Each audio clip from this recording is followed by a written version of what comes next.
So, here we are, Beatriz and Mark, and our friend on the streets of Istanbul. About to get into the Greek school where the exhibition begins, but in a way this figure here already speaks a lot about what our exhibition is about. Yeah. Are we human? Yeah. I mean, actually, is this human or is this human or is this human? We don't know. Anyway, it's a design biennale. It's really unclear what that means. Like, does that mean when we go inside a design biennale we see design, we leave the world of the city behind, or is the city full of design? I mean, what does it mean to go from the streets to the inside? And is this already a design store with all these figures already outfitted and super design, the super design human? So maybe this is the design biennale. You see there are a whole series of shoes for different sizes, different technologies, different people. This is something that the human can attach to itself, and if the human attaches itself to this, it can move on the water. So these are all pieces of human. This is a design biennale, I suppose. This is a design biennale. Actually, okay, let's move. This would be the interesting show. Anyway, let's go and have a look at the design biennale. All right. So it's more design, huh?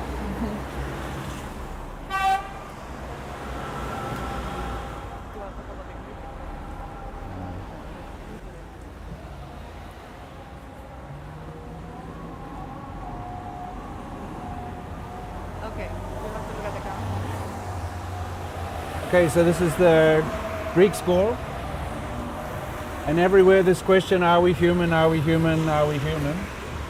I guess for us this is the most ordinary question, the question you ask every morning when you're in the mirror, like she's in the mirror, she's asking herself the question. She has all curls in her hair, she's taking a selfie. She's making herself, she's designing herself, but we don't see her face. So when we look at this picture, maybe we imagine it is us that made the picture. She's anyway looking into the mirror, we look at her looking into the mirror. Maybe this exhibition is all about mirrors. Maybe it's a kind of a mirror in which you see yourself. I don't know. Let's check it out. This way.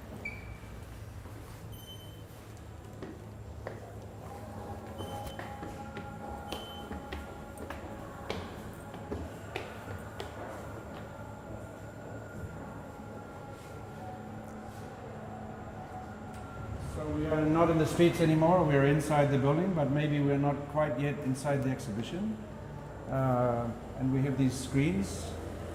I mean, what are these screens telling us? The screens are telling us that design has gone viral, that there are multiple ways in which design is all over the world, that design is the way in which politicians think, design thinking, that there are Istanbul or all over the place there are biennales and magazines and congress and I don't know, everything is design. Everything? You mean it's like a virus? It's a virus. Design has gone viral. That's the point of these two screens facing us. But that doesn't sound very good.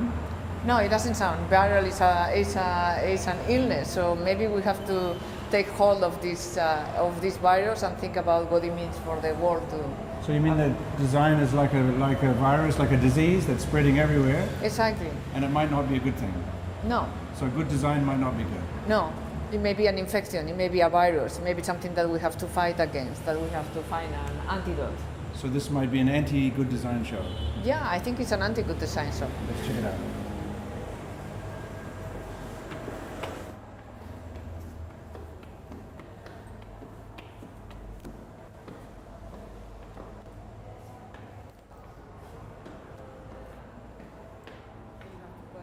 I guess this is the first exhibit then, right?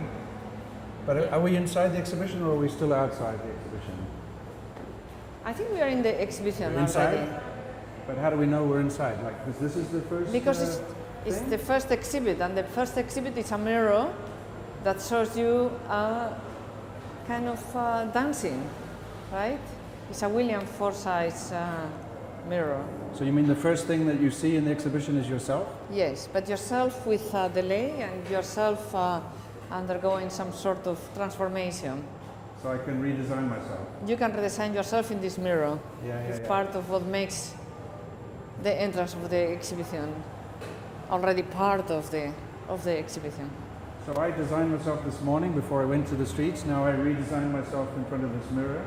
Yes. And also because this is being filmed by this camera that I also see in the mirror, which is also now being changed. So this is a design of a design of a design of a design of a design. Every visitor spends a lot of time here. They take selfies, they photograph themselves with their friends, they dance, you know. So it's an interactive, it's the same piece that is interactive. So it's by William Forsythe, maybe the most famous choreographer today. So basically he teaches us how to dance. Yes. So dancing is a form of design? Dancing is a form of design. Your body is being designed through dance. You design your own body. But it kind of suggests that we are not stable, that we are not fixed, that we are changing all the time and changing ourselves, right? Exactly, that's the point of the exhibition. I get it. And this, what is this? This is the manifesto that we wrote at the beginning of the Biennale. You can read here all the points that we are trying to make, and the propositions are actually in teleprompters behind us. This is actually the manifesto that we gave every participant to respond to in the exhibition. But why would curators write a manifesto? Why would curators write a Because isn't a manifesto kind of like a call to action, a kind of provocation? Exactly. A kind of even a sort of insult? Exactly. So we wanted to provoke and encourage participants to respond to this particular question. So it's a very, very strong statement about are we human? Yes. And it says all these things like design has gone viral, that the human is maybe not human, that good design is maybe not good. I mean, it's really a slap in the face to design, no? It's kind of forcing design to respond. Right, but at the same defend time itself. it's saying very important things, like design is the most human thing about us. That design is what makes us human. Really? Yeah. You mean what makes me human? I mean, well, I'm not sure if I'm human, but if I'm You may human, not be. I'm human by virtue of design, by virtue Yes. of what I make, like objects, you mean, like a coffee pot?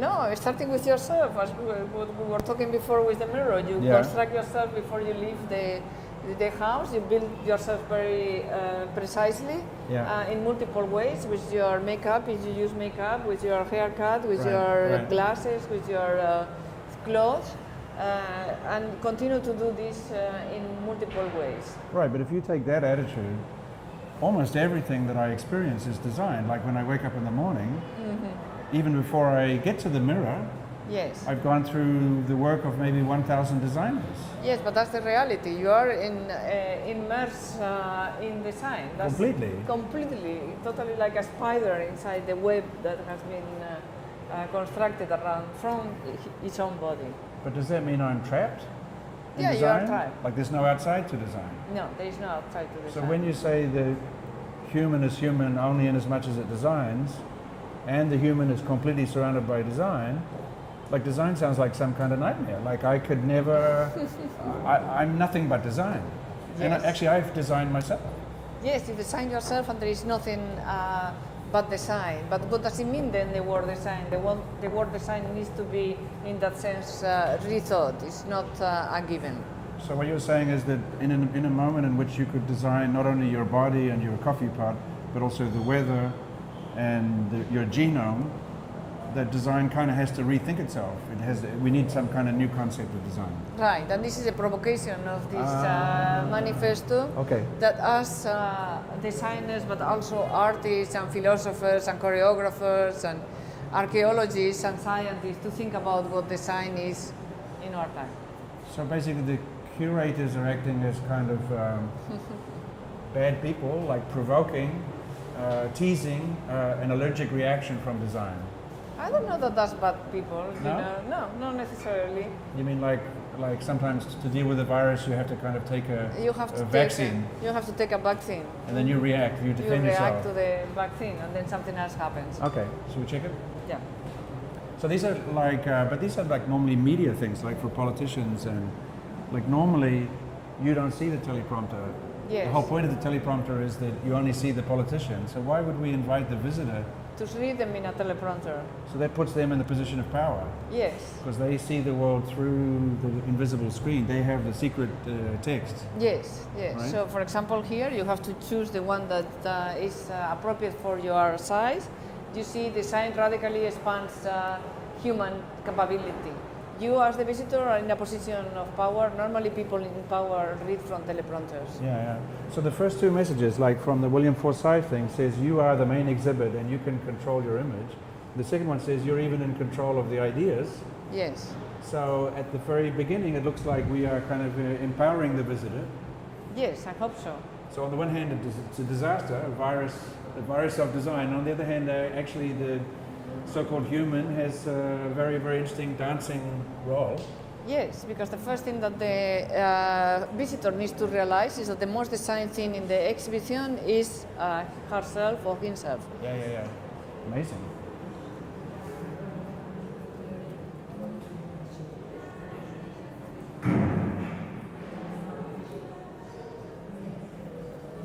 Yeah, but that's not fair. I mean, that your very first experience in the exhibition is to see yourself dead. I mean, that's not like dancing. Death is the most human thing about us. I mean, we are all going to die, and this is one of the things that happen. That's part of humanity. Humans, unlike animals and other species, are extremely curious about our own bodies. Dissection started very early on in history. What we are looking at is a film by Ali Kazma, and the film is in Istanbul, and there is a group of students that are coming into this dissection area of the hospital, where they will see the first dissection in their lives, so they are a little bit frightened. The film is called Anatomy. So this is the moment of the beginning of the film. This is the anatomy lesson, right? So it's the beginning of the film, which is the beginning of this exhibition, which is the first autopsy that these medical students are going to experience. So it's a lot of firsts. First. And we are looking it's like looking into a mirror where you see inside yourself. Right. But yourself at the end. Yes. Right? But everybody will be in that position, perhaps not dissected, but definitely a body. Yeah, and yeah. our desire to look inside is very much part of what makes us human. If in the Renaissance already start these elaborate dissection exercises, in the 1920s we have the glass man of Dresden, which is another kind of attempt to represent the human with all his nerves and all his bones and all his internal organs. This may be the most famous statue in the world. This maybe have been seen by more people than any other statue. When it was first made in 1927, in its very first exhibition, it was seen by more than 1 million people in Dresden. Then it went to Berlin. Then it was like an absolute sensation. Millions and millions of people saw it. It was in every World's Fair, and you see it always with people surrounding it, staring inside themselves again. Right? Staring inside themselves. So again, you're looking at yourself. That's what makes the exhibit so fascinating to so many people. Still today, we have seen a lot of visitors spending a lot of time in front of this statue with his hands up in a very kind of heroic position. The interesting thing about this is that the figure was already in Istanbul in 1938. This glass man traveled all over the world. He went to the United States, he went all over Europe, and he was even in Istanbul in 1938. So this is his second visit. So this is actually the most famous person in Turkey. This is like, his passport is completely filled with every single stamp. And he has been watched. I mean, there is no privacy for him, right? Everything is exposed. Everything is seen. And there was a man, but also there was a transparent woman. Yes, and a transparent cow, and a transparent this, and transparent that. And it's all in the Hygiene Museum of Dresden, because of course this corresponds to a time of high concern with questions again of health and hygiene. And the idea of the glass man is very much related to the idea of of the X-ray and of being able to see through the skin of the body inside the human. So actually, disease is one of the kind of main forces that drives design. Disease are always. Always. Driven design. I mean, from very ancient times. If you think about the Greeks, the theory of the four humors Right. of the body is actually the theory of the healthy polis as well. So, as our ideas about disease change, the design of our cities, the design of our buildings change. So this corresponds to the time of psychoanalysis and the X-rays, the desire to see the secrets. So, but it's interesting what you say, because if design is like a virus today, and it starts as a kind of reaction to disease, like I remember, like Vitruvius is the oldest text of art theory we have from the time of Augustus Caesar, and he's obsessed with disease, right? Yes, they are already obsessed with disease. So design is a kind of a reaction to disease, a defense against disease, but it has become itself a disease. A kind of disease. And this show is trying to make a defense against the defense. Yes, I guess so. I guess it's sort a of complicated counter of insurgency. Yes. But that means redesigning design. Redesigning design. Tricky. And behind the glass man is of course the cafe. The cafe is been was designed by Rana Salam, who is a great designer from Beirut, and it's also part of the exhibition. What we put inside our bodies is also part of our design. We ingest a lot of substances, a lot of stimulants, in order to make us more human. We are not ourselves without our coffee. But how do you mean? How could coffee make me more human? Well, you wake up in the morning and you're kind of sluggish and you don't know true. and you don't want to talk and you're not very smart, and then you say, okay, let me have a coffee, and all of a sudden you are there. You mean I wake up, I don't really feel like myself. I'm not myself. You are not human yet. But after I have my coffee, I feel like I'm myself. So actually, the person who makes the coffee is not me, but kind of proto me. Proto you. And I kind of build myself. Right. And so by taking something from outside my body, I put it inside my body. There's a kind of reaction, and I become myself. Yes, and we are constantly adding things to our body. The average person in the world takes 16 pills a day. You're kidding. Yeah. 16? So 16 pills a day. So it's an enormous amount of chemicals, herbs, supplements, etc., that you are taking in order to enhance the performance of your body. So it's like we are nothing before we start putting all these things in. We only add things in order to become. So these chemicals that we take, they're like redesigning us. They change the balance, they change the operation, the brain, the heart, the rhythm. Right. So the human is not like an organism, like a fleshy package on two legs that does things in the world, like make objects, or it's actually what's human is a kind of transaction between the inside and the outside. I actually make my inside with the outside. I mean, anyway, you are what you eat, right? You are what you eat. So right. we are made of our outside. You are made of your outside. So design might be dealing with this weird situation, like it kind of constructing some kind of illusion of the human in the face of this complicated kind of eating. But it's not just eating, right, or drinking of the coffee. We're eating images, right? This is Beirut Bombastic by Rana Salam. So we're kind of like eating, swallowing Beirut. Beirut, popular culture, images taken from popular culture. She's an amazing artist. So the design with which we construct ourselves is not just objects or chemicals or reactions or formulas, also images and information. Right, here it's just layer upon layer upon layer. The floor, the ceiling, the walls, all surrounded by images that actually have an impact on our well-being too. So if we would analyze this room, we would have to do a kind of archaeology, because design is somehow, every design is on top of another design, on top of another design, on top of another design. I'm not so sure what she intended, but I think when I come into this cafe, I'm not only energized by the coffee that I drink, but also by this, stimulated by these images. So it also has an effect on your physiology. Can I have an espresso, please? Espresso? Yes, single double. Single, thanks. Yes. So in a way, you could take this coffee thing. I mean, look at the machine.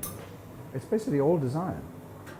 And this is just a very ordinary thing. So what you're saying is it's very, very strange design. Like you can make yourself human. A human is something made, designed. Yeah. In a weird way, that means humans are not even made by humans because you don't have the human yet. Well, they are made by humans. I mean, that's what makes us. But it's kind of an interesting thing that you are not human until you put your face on and you kind of set yourself up, and you are not human until you drink certain things. So in a way, you are in a constant process of making. So design is somehow not when somebody has an idea in their head and then they make something. It's not a kind of projection from the brain. It's almost going the other way around. It's almost like the objects in the world and the chemicals are challenging us, transforming us. Yeah, on the one hand you design the objects, but on a very much more important sense, the objects themselves design you. Right. As when you start wearing shoes, people start designing shoes, their toes start to atrophy and they start working differently. So the human changed. The human changes. So everything that you design also designs you. So it's kind of like the opposite of the. I mean, the way I have normally understood design is like design answers problems, like it provides a solution to a question. Yeah. And the way you're talking, it's more the other way around. Like design is kind of asking questions of us. Mm-hmm. Yes. Oh no! Now a Okay. chance to Thank become you, human. Okay, so now we are fully energized. We can continue to. I noticed, by the way, from here that everything is sort of overlapping. Yeah. That and it seems to be all about the body. And in fact, in this exhibition, there are 2 floors dedicated to the body. So the whole exhibition starts with the body of the visitor, and then kind of goes into that body. It's not just like looking into the transparent man. The whole exhibition is sort of like a looking into you. Dissection of the body. That's a bit scary, no? It's a bit scary, I hope, but I see the visitors engaging happily with it, so I don't think they are scared. Maybe we are more scared than they are. There seems to be another mirror, right?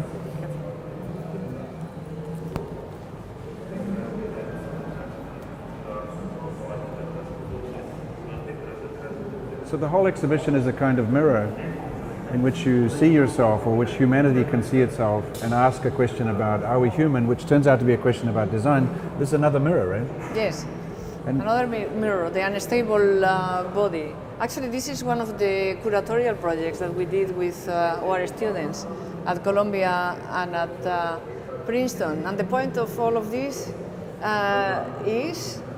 Well, that there's nothing stable in your body. Your body is not fixed.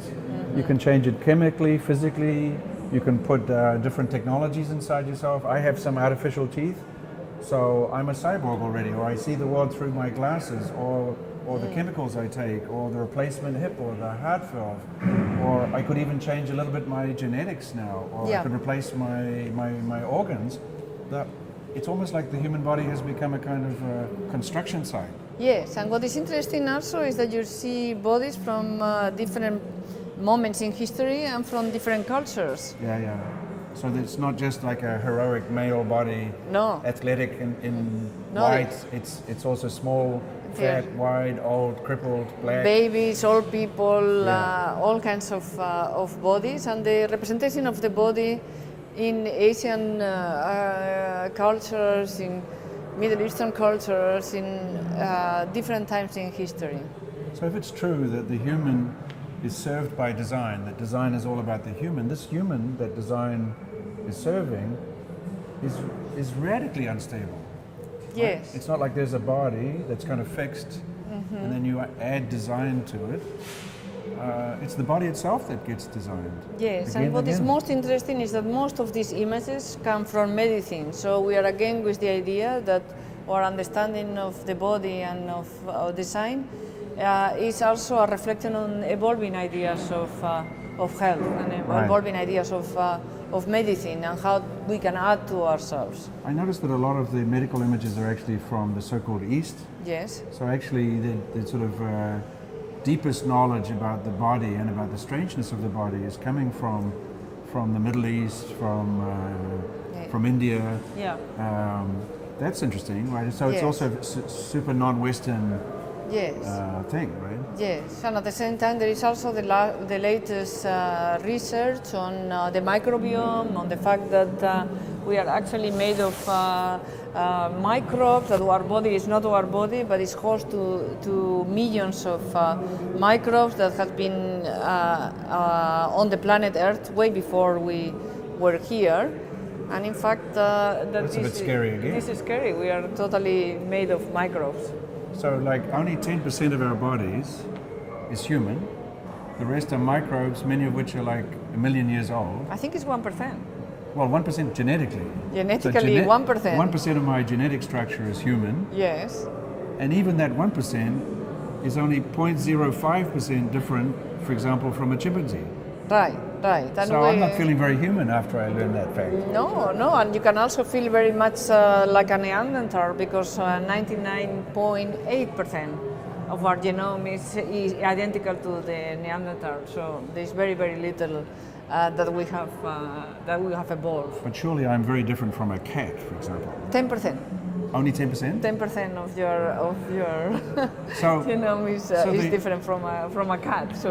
And from an orangutan, only 1%. Only 1%. Wow. You are an orangutan practically. Yeah. Well, with Donald Trump is running for president, we are experimenting with the idea of orangutan as a human. Okay. But that means that even if I say, okay, here I am, here is a human, only 1%. 1%. So if design serves the human, it's kind of serving 1%. 1%. So basically, this is a total inversion of design, right? It kind of flip inside out. Right. Actually, the world of design is more human than the human body. Human body is just 1%. 1%. Human, but a coffee pot is 100% human. So actually, the world of objects and the world of ideas and the world of books and the world of images, that's what is totally that's human. the real human. The real human is not this organism, but this wider. I mean, it's almost like the human is really like as big as the planet now. Yeah. Should we move to see what Madelon thinks about that?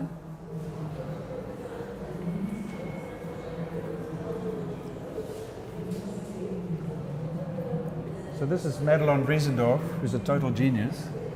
And it's an amazing, she's a kind of a surrealist artist from the Netherlands, based in London, and secretly one of the most influential figures in design, but it's only recently people start to recognize that she has influenced all of us. Yes, of course. She was a very important part of OME in its initial years, and in fact, Delirious New York would not have been Delirious New York without her beautiful paintings.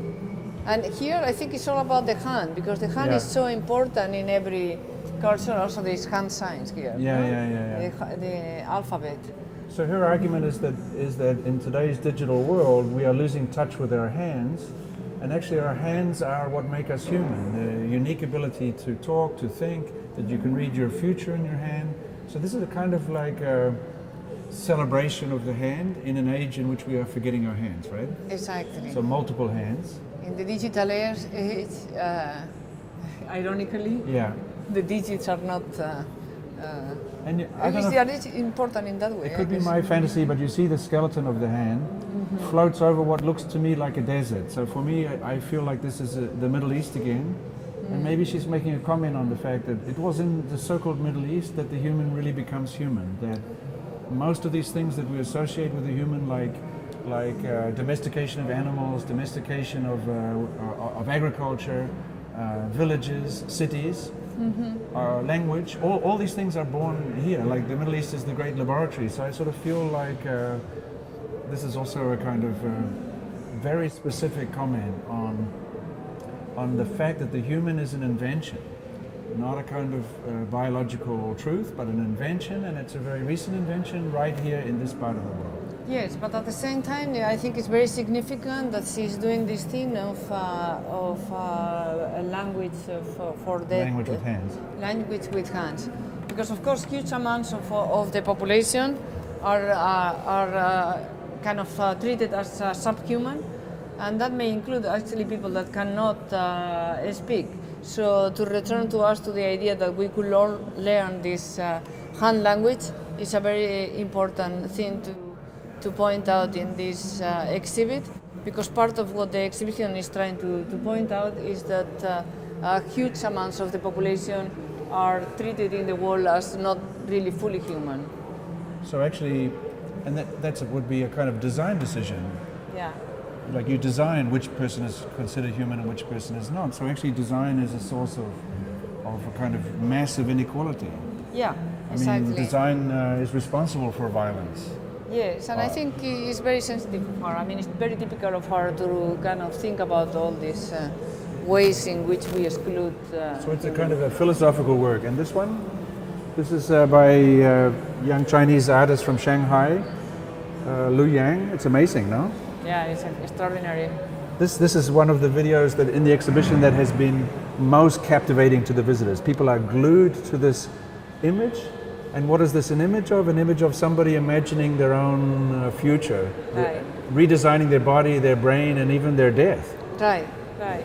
She imagines herself, and actually she models herself, and then goes through all these transformations that will make her into a different human. So it's a very young woman, artist in Shanghai, captivating a global audience of people of different ages, obsessing about the brain, the body, sexuality, technology, and death. Why this whole human obsession with death? She goes through the whole cycle of her imagine life, and of course death is part of what makes us human, as we were talking about before. We are the only species that honors their dead, that celebrates their death. And it's funny because the two screens are facing each other, and on this screen you have an amazing film by the London-based group Marshmallow Laserfest, and here you see again a woman very, very close. You see the wrinkles of her skin, and the wrinkles are not treated as a sign of age, but as a sign of beauty. They become a kind of a landscape. In a certain way, the camera is caressing her skin reverently. There she is. She's very, very beautiful. She's digital though, so she has placed herself in front of 300 cameras that have made a digital model of her, and then this model is living on the screen. And of course, she's an older woman, so she's, let's say, closer to death than we are. And this is a movie about mortality. So again, why a design exhibition? Why it's all so life and death? You think because the human is human by virtue of a concept of death? Yes, but also, as we were talking before with Madelon, because huge amounts of the population are typically treated as if they were not fully human, and that will include all people.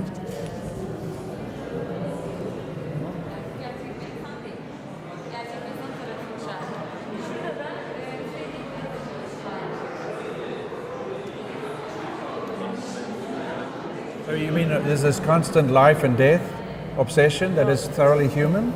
Yes, it's totally human. But in this particular case, I think what is interesting is that they will have focused on the body of an old woman, making visible the beauty of this old woman, when in our culture we actually tend to look on the old as something that is kind of, how do you call that? Not well designed. Not well designed is one of possible ways of saying it, but another way will be dismissible, or what is the word? Whatever.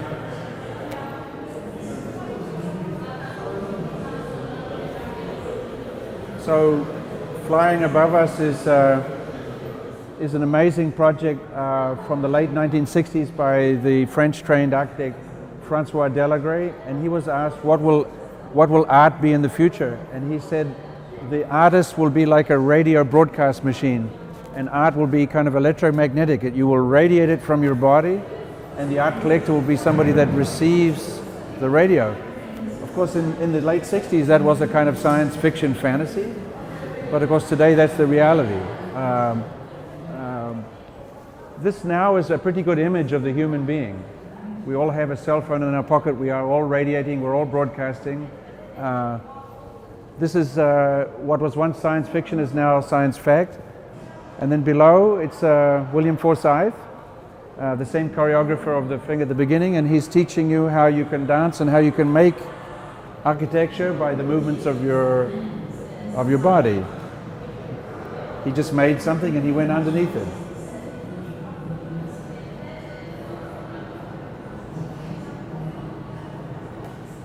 So he's making design. He's designing with the movements of his body. And Beatriz, there are these strange slits. This is an Ebola exhibit. We have tried to reconstruct here a photograph of the crisis of the Ebola virus in Africa. A French photographer took these images and we have reconstructed them in this patio in the exhibition.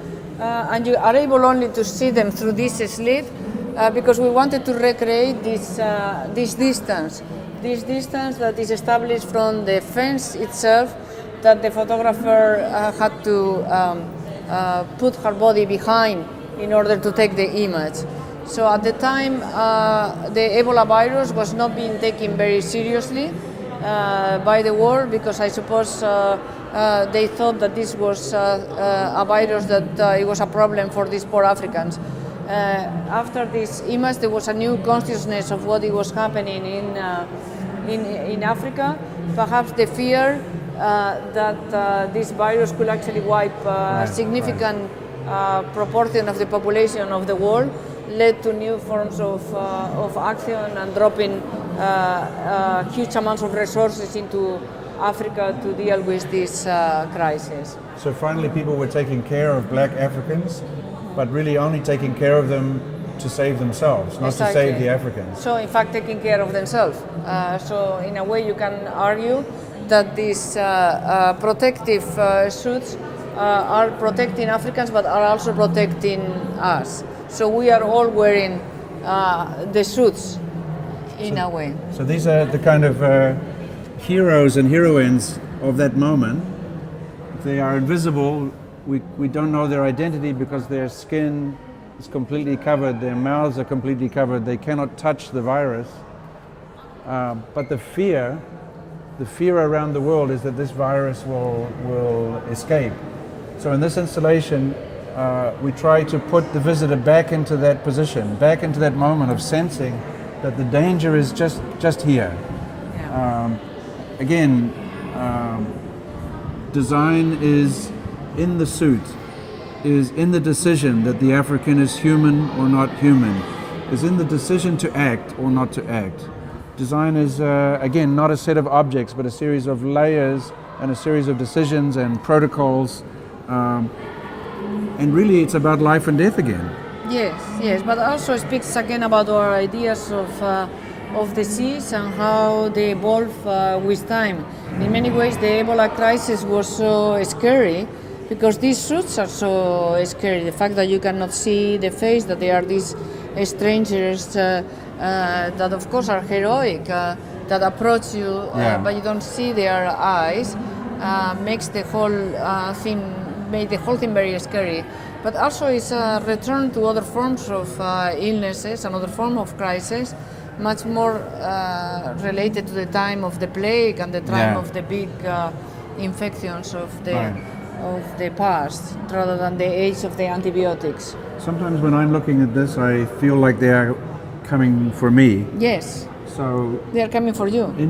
I think that what's amazing is that when Dominique Faget made these photographs changed the planet, because suddenly there was a decision by the World Health Organization to act. So in a way she also designed the image. The image is a kind of a warning. In the photograph they have just left behind a dead person and they walk towards us as if we are the next patient. And I guess the purpose of having this in the exhibition is also to warn the visitor that all of these life and death issues, they are not at some sort of distance. Yeah. They are always right with us. Right. So in fact these figures are in fact coming to get us in some way. So it's possible to suggest that that there is nothing more intimate than design.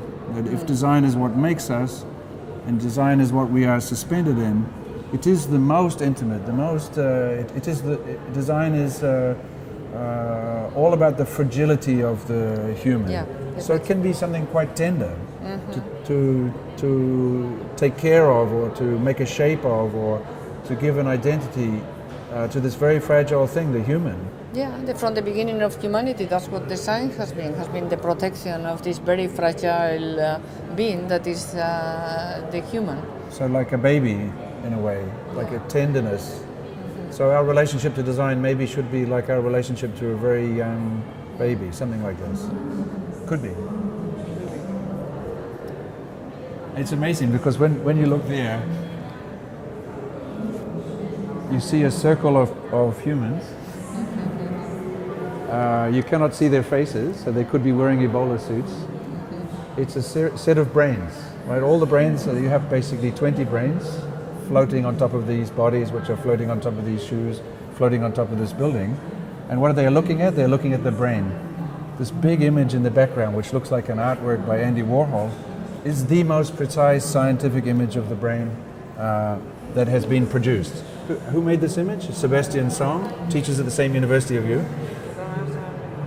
This is Sebastian Son, that is professor at Princeton University, and this image is the image of the connectome. The connectome idea of Son, which is based in a lot of scientific research, is as we think, a new connection is made in our brain. So with every new thought we have, the brain changes. You mean just when I look at you and think about you, I'm redesigning my brain?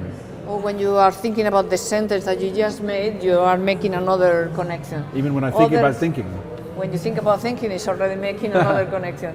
And these are scientists from Columbia University, which model the brain based on the research of Sebastian Son. This is a 3D depiction of the brain and the connections of the brain made at lab at Columbia University.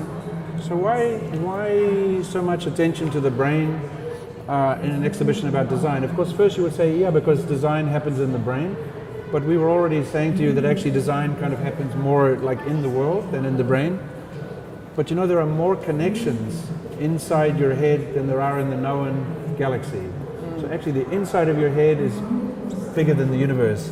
So today, brain research is like what outer space research was in the 1960s. This is the great frontier of knowledge. We almost know nothing about the brain. That's why this research is so urgent and so important. Right. I mean, all the cutting edge research on the brain is going to, in fact, give a lot of light into the new diseases of our time, Alzheimer's and all the degenerative diseases of the brain.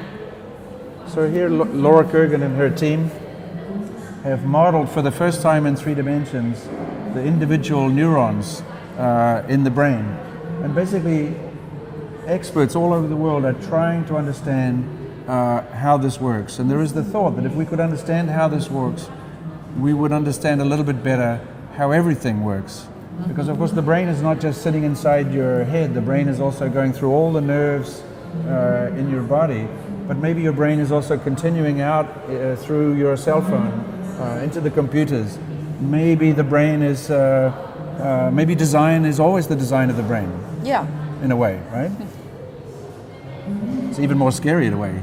That, but it's also something beautiful. And if you look at the history of design, there has always been an obsession with the design of the natural world, right, as a kind of a model.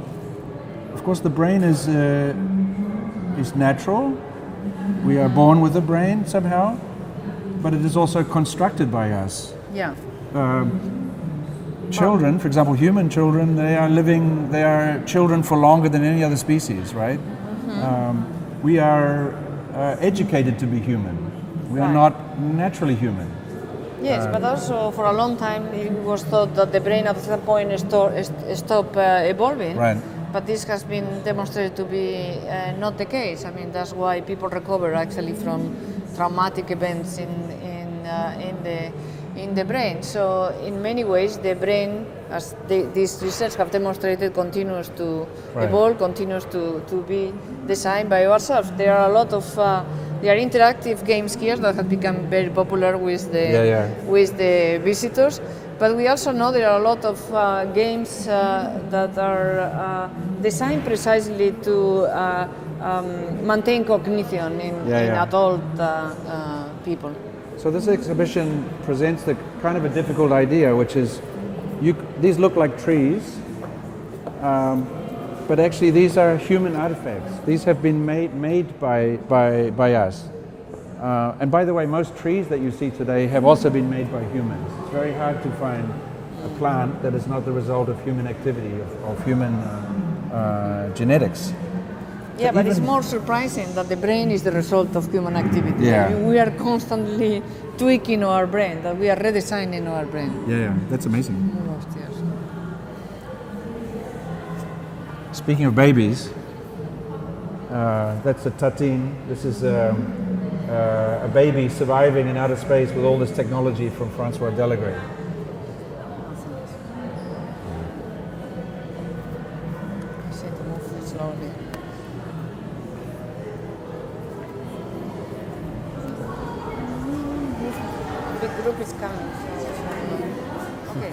So we are coming here again to the beginning of the exhibition, where Flavio de Carvalho, who was educated as an architect in England, but is actually from Sao Paulo, is welcoming the visitor into the exhibition.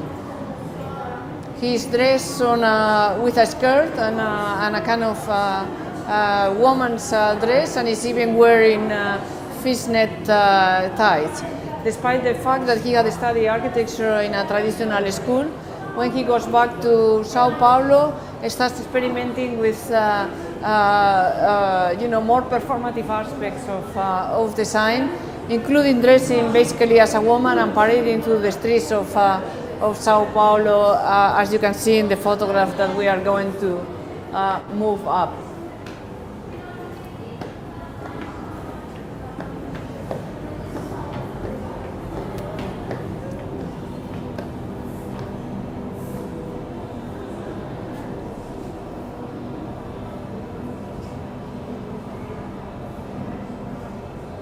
So it's an amazing person. Very incredible scene, right, in the streets of 1956. 1956 in the streets of Sao Paulo. It's funny how everybody seems very happy.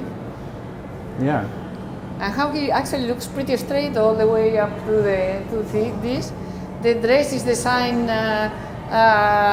because according to him this will facilitate kind of ventilation, so it has a functional aspect as well in his view, and he thinks that men will wear this kind of outfits. This is called the look for the summer of 1956. There are also some objects and masks that he used in performances, and some films that you can see in front about part of his work. These curtains are also part of the Flavio de Carvalho installation. So he's challenging assumptions about sexuality, about design, about modernity, and he seems to be very influenced by Brazilian rituals. I see cannibalism. I see figures of people eating people. Mm-hmm. Again, we're back to this question of eating. Yes, anthropophagia. Anthropophagia is a very important part of the theories of Flavio de Carvalho, and this idea of eating other humans, which implies apparently a lot of respect. You just don't eat anybody, you eat your best enemies, you eat those who you respect as enemies, because you want to somehow absorb the qualities that they have. You don't just eat any enemy, you eat the enemies that you think, oh, this guy is really your best good. enemy. Your best enemy, yeah. So that's it's kind of a compliment. It's a kind of a compliment for one human to eat another. So again, you're in a design show in which a designer is thinking about what it means for humans to eat humans. Yes. So is this cruelty or this is creativity? I don't know if it's, cruelty, yes, of course, but cruelty is part of what makes us human, and creativity too. So why would you want to have one and not the other? So the question of design and the question of violence, once again, are very interconnected. Yes. But it's respect. According to what you were saying, that you respect your enemy, you respect but the person you eat. Above all, you want to have the qualities of that enemy. You want. That's why you absorb them into your own body, so they become part of your own body. You eat. Like having a good coffee. Like having a good coffee or a good meal. You get more. So in a way, design is what we eat. Yes. If we are what we eat, we eat design, yes. And we make ourselves, we make humans this way. So design is a kind of eating, a kind of way of absorbing the world. Yes, you could say that. So we pass through the curtains of Carvalho. You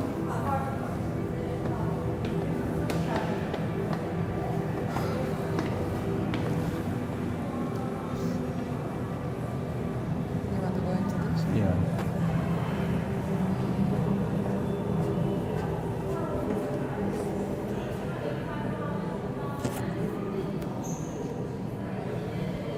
So here we are on the balcony, and you see on the balcony it's like lots and lots and lots of information and images and diagrams. And it's like downstairs you get a kind of introduction to the big ideas. And if you're interested in those ideas, you can come upstairs to these cabinets which are full of body parts. This is the human body in a vitrine. So here you have a much more intimate relationship because of the narrowness of the corridor, with the objects on display, and much more detail about the things that may be in a more spectacular way upstairs. All this cabinet is filled with all these things that we add to our body, whether it's pills or injections or prosthetic arms. And actually they all belong to a hospital in Istanbul. One of our students and her mother is working in that hospital, and they lend us all these great prostheses of early forms of prostheses. Of hands, of pills, of contraception, of syringes, inhalers, artificial feet, artificial eyelashes. When you put your eyelashes on, you become a different person. If you have an artificial hip, my mother has 2 of these. We all have artificial parts. To have an artificial body is to be human. It was very interesting for us to be able to collaborate with our students in this research, but also with hospitals and doctors in Istanbul to make this exhibit possible.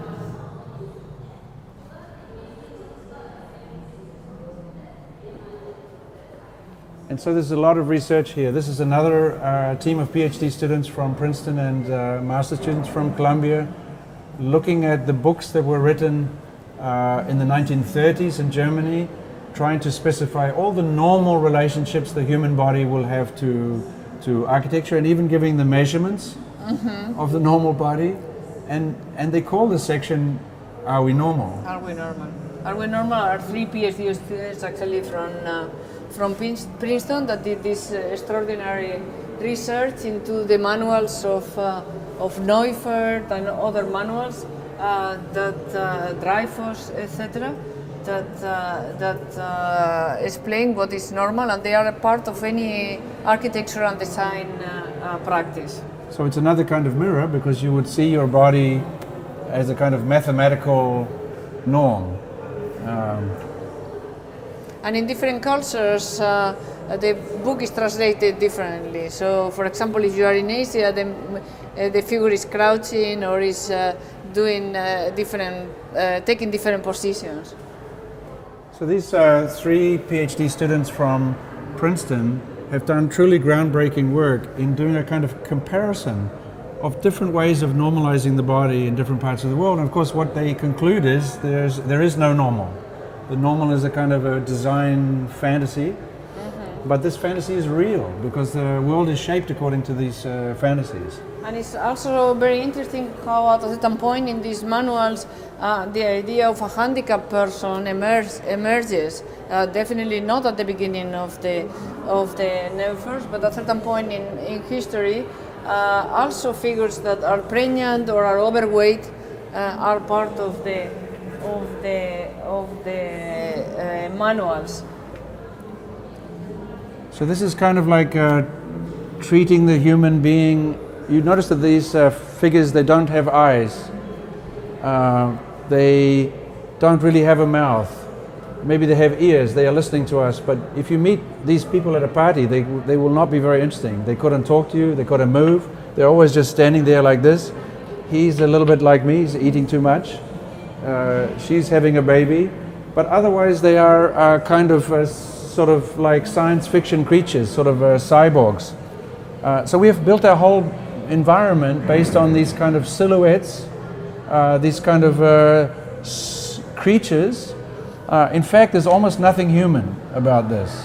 So we have built our cities around a kind of inhuman idea of the organism. Mm-hmm. Nothing human here, nothing. Right, but they are based on the idea that there is such a thing as normal, no? So the normal... Let's see if we line up.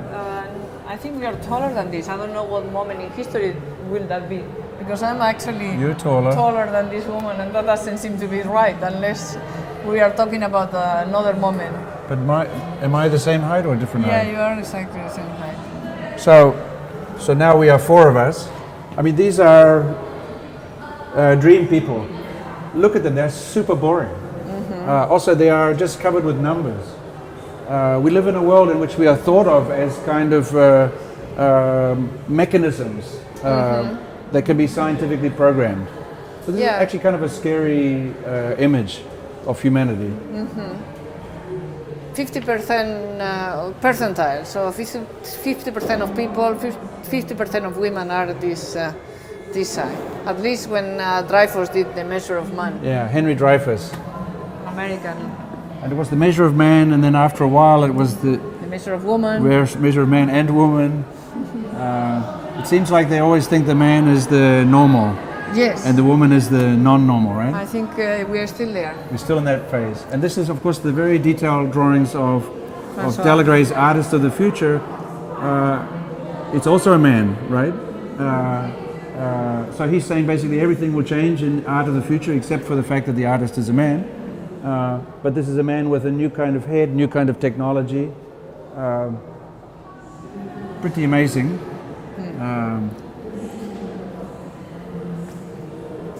Yeah. And you can see that the way the exhibition has been designed in collaboration with Andres Hacker and the Office of Political Innovation in Madrid, that it's like a cloud, like everything is overlapping, which kind of forces the visitor to make the decisions about what is the meaning of things. Maybe it's a bit like being in a garden, where you're walking around the garden and all the trees overlap, and you could spend some time with one tree or one flower. And then up here we are like in the botanical, in a kind of glass room where you look at the great detail. No. This is for fetishes. This is actually a table from Enrique Miralles, who was an architect from Barcelona who died of a brain tumor at a very young age. And he designed this table, and when he was designing this table, he thought of the table in terms of his own brain, and it's kind of touching also that he died actually of a brain tumor, but he was obsessed with the fact that the table itself was his brain, right? That he could work differently when he was working in this table. So when he sits at the table to think, the table becomes part of his brain, right? Because you have different ideas when you sit at a different table. Right. So he thought of it as like his brain and part of his brain, as a kind of a thinking piece of furniture, and even it has the shape of a brain, more or less, right? And it's also one of those instances where the model of the table is downstairs for people to see, and when you come up here, you see more details of the. So the model is right there, the little maquette. So there is on one side a brain, then there is a table which looks like a brain and thinks like a brain, and then there is a book which actually has in it the brain of one of our students. Each page of the book has the same thickness as a scan of an MRI, so that a student's brain is inside a book.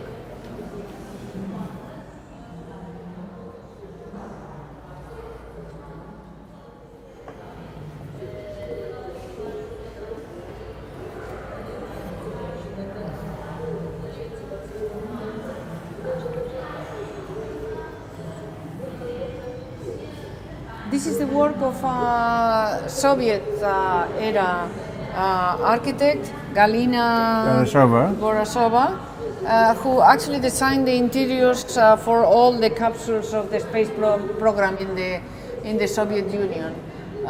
It's remarkable that, of course, NASA and other Western countries didn't employ women, but in the Soviet Union, it was precisely a woman that designed all the details of life in outer space. Fantastic drawings and renderings of her work that we were happy to present here in the exhibition. This is another way of thinking about the human in space. What are the needs for this human in outer space? And again, like in all these drawings, extremely interesting details of the occupation of the space, the minimum occupation of space in a capsule. And she's a total genius. And every single Soviet spacecraft ever was designed by her. And as Beatriz says, she's always thinking, what would be the minimal needs for the human? And in the 1960s, architects started to imagine that the spacecraft was kind of like the ideal architectural commission, because you had to kind of start at the beginning again and make the shelter and make a representation. It was like the role model for design. Right, but to my knowledge, NASA didn't employ architects, and in the Soviet Union they did. Here are some videos in which Galina Borasova, who is still alive and living in Moscow, is talking about her work during those years. She's such a wonderful person. Yeah. So part of this exhibition is that there are not only designers, but there are archaeologists and scientists and historians and curators. Like, it's a kind of a confusion of the normal idea about design, but also there are some designers that are absolutely amazing but unknown. She's one of the great designers of the 20th century. I think history will show that, and we considered it an incredible honor. You see her interior spacecraft flying in the gallery space. In the distance you see Madelon Wiesendorf, again another absolutely amazing artist to be acknowledged. But mainly the feeling is everything overlapping. A kind of layering of bodies, of ideas, a kind of kaleidoscope.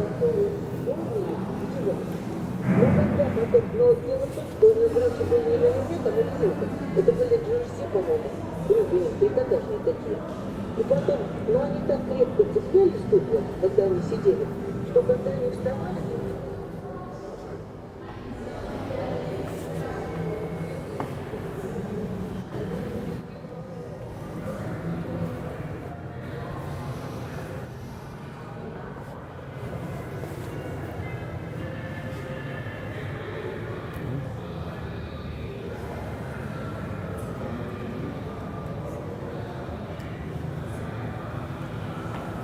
So behind us you have an amazing film by the Chicago artist Daniel Eisenberg. You see a woman with amazing hands making an amazing hand of a woman. So it's kind of hands making hands. Making hands in a factory in what used to be East Germany. Yeah. Right? And the great detail which the hands of this woman is shaping the fingers of this prosthetic finger. So when we say that the human is designed by humans, this is real. This is the most important prosthetics factory in the world, the most sophisticated, the most computerized. But each prosthetic has to be individually handcrafted for each individual body. Yes, and adjusted actually. Once they are fabricated, then they have to be tested and adjusted for each individual person. So a great part of the film is dedicated to this testing of the prosthesis with individual people. The film is part of a series of films that Daniel Eisenberg have done, which are all about the conditions of labor. And so in many ways the focus is also on the conditions of labor of these people in this factory. So this is a factory where humans are made, It's a human building factory full of humans, and Eisenberg is observing that, observing very closely and respectfully. And these workers are like artists. They are shaping this very precisely this hand or this arm with great care. And it's floating here at the end of this space, next to this installation by actually two of your students from Princeton, Common Accounts. I mean, it's an astonishing research. Igor and Miles, and the research is actually on our neighborhood, an entire neighborhood in Korea, in Seoul, which is dedicated to plastic surgery. Of course, plastic surgery in Korea started as a result of the Korean War, with many people coming back from the war injured, and it has evolved into a form of medical tourism, with many people, particularly from China, going to Seoul to have plastic surgery. So much so that there is a huge neighborhood in Seoul that is entirely dedicated to plastic surgery. Includes department stores and shops and all restaurants and all kinds of things. And it's totally acceptable to go out in the street with bandages. Yeah. So plastic surgery is no longer something exotic. Plastic surgery is increasingly becoming a totally normal part of everyday life. There are 550 clinics in this one area. So it's a whole part of the city in which everybody's face is swelling. So it's a sort of an amazing research. And what we are trying to say here is not that plastic surgery is strange. Quite the opposite. That this is the reconstruction of the human, that there is nothing more human than reconstruction, and this is the form that it takes now. Actually, their exhibit continues to the next room.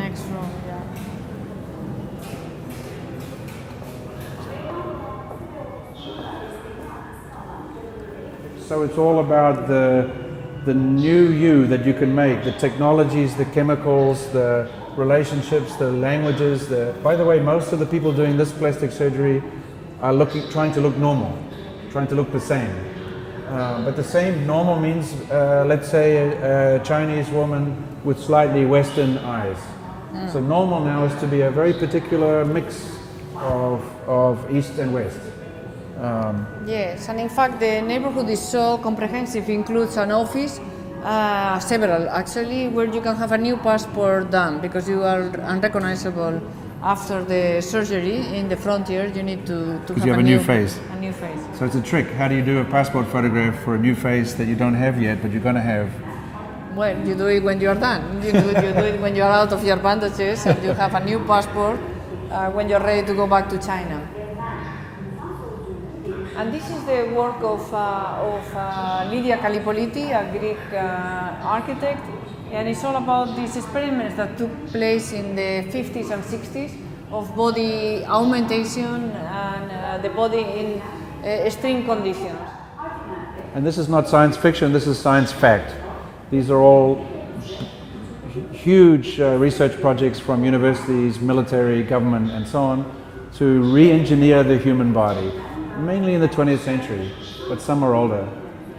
Some are from NASA, some AAG, many big companies were involved in these experiments of body augmentation and support.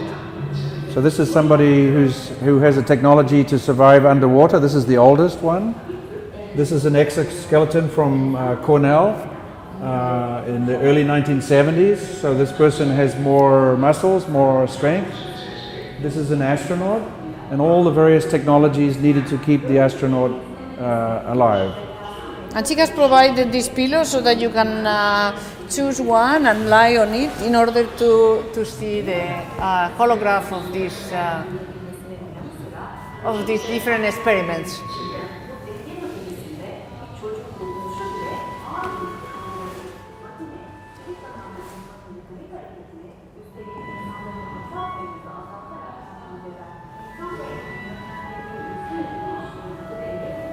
And this is an amazing historical piece, because the exhibition is full of extraordinary research like that of Lydia, but also this is the portable person of Robert Ben-Gurion from 1973, in which he's imagining, as you can see, a human body which has a series of advanced technologies to improve itself.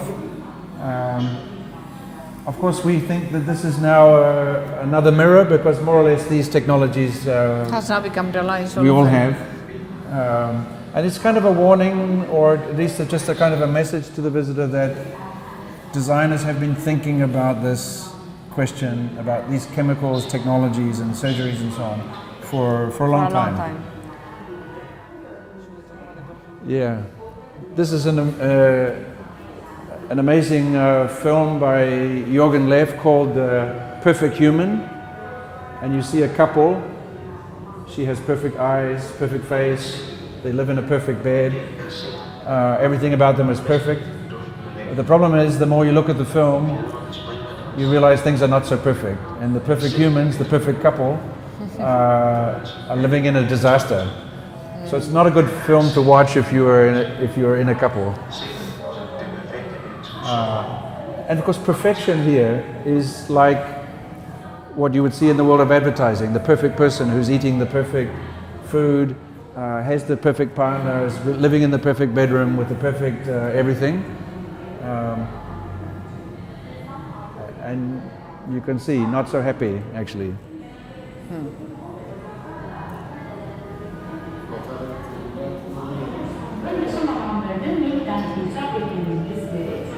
Okay.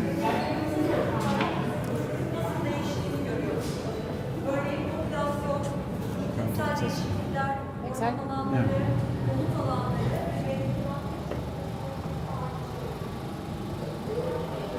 So this is something pretty special. It's a great film by the artist Tacita Dean. It's called what is it called? Human treasure. The human treasure. In Japan, there is such a thing as the human treasure. They designate certain people that have accomplished important things in life, the human treasure. And Tacita Dean follows one such human treasure, an elderly man, through his everyday life and films him. Yeah, and she's just one of the great artists of today. All she does is observe this old man with respect. So part of design is just looking and loving. Yeah. And she's a lover and a looker. Yeah.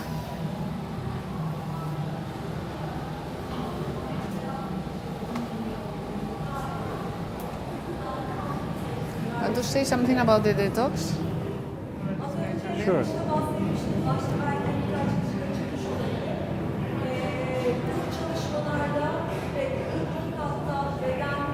So this is a urine sample. Why is urine sample in a design exhibition? Because this installation is about the detox centers in California.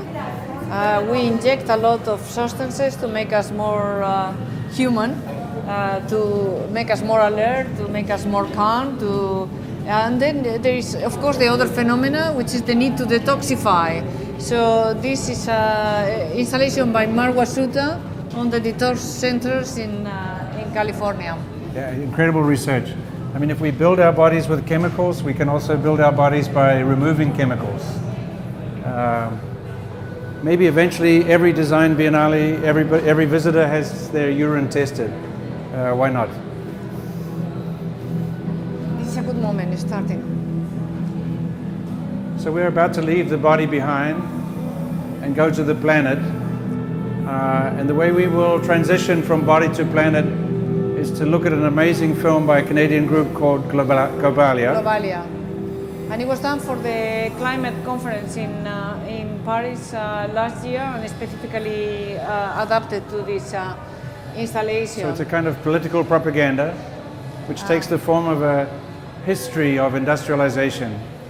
Yeah, You see we're going to the Earth. Before industrialization, and very soon we'll have a timeline underneath where you see the beginning of industrialization, actually in Manchester in the UK, around 1750 and how it spreads throughout London. Europe. Across to France, Germany. And the more light you see, the more industrialization So there is. 1850, middle of 19th century. Look at all of this design that has developed. Yeah, we are arriving in Turkey, which is also industrialized. So this is industrialized Turkey, the 20th century. 1940, we're getting towards the Second World War. Look at India, Vietnam, China. It's not that design is where the rich are. Design is everywhere. Right. Across the Pacific, down through Southeast Asia, there are no islands in the world of design. Every island is covered with design. Australia, New Zealand, up through the Pacific, through the 70s. Look, even the ocean is not empty of design. It's completely filled with design. And then, of course, you can see in the graph on the right that there is an exponential increase that happens around this time.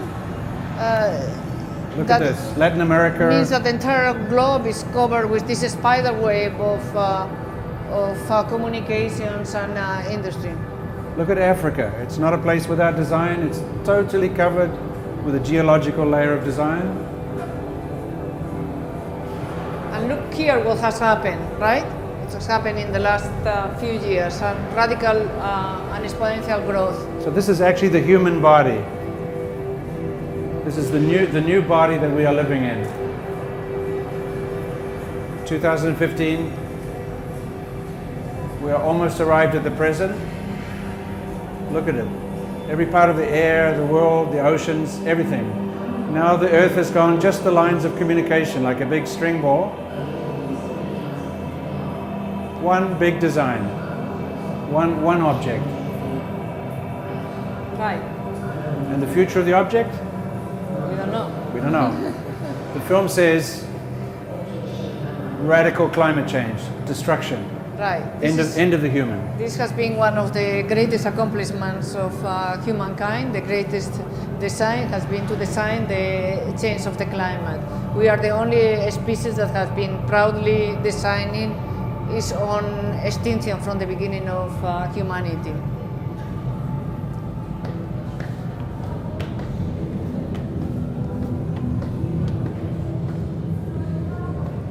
So here again is the spider's web.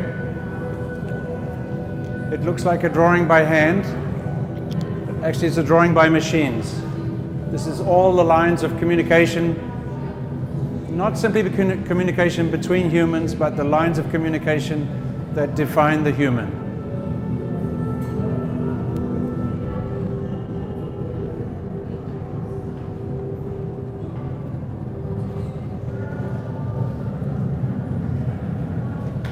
And if this is the spider web that we have built around ourselves, that we have entirely covered the planet with, inside this room we have an artist, Thomas Saracino, originally from Argentina and now based in Berlin, who actually brought spiders to start weaving a web. And when they have one, then they bring he brings another spider that starts to collaborate and change the web of the other spider, and then a third spider, so that we can see, depending on the conditions of light, the beauty of this extraordinary design that animals do. And it's a social construction using the fiber coming outside of the spider's body, and this fiber is the strongest fiber in the known universe. So this is a high-tech spider, and this is the human spider. It's not so high-tech. We are not as sophisticated as the spiders, and the spiders were here a long time before the human and will be here a long time afterwards. Human is just a not very significant insect.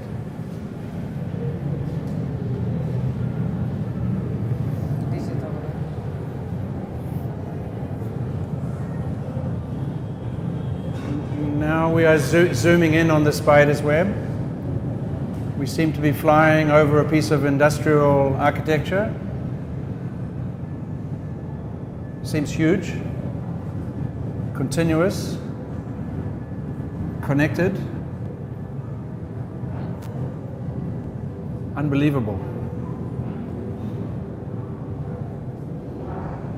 It's a movie by the Center for Land Use Interpretation in the United States. And this is the human. This is the face of the human, going on and on and on.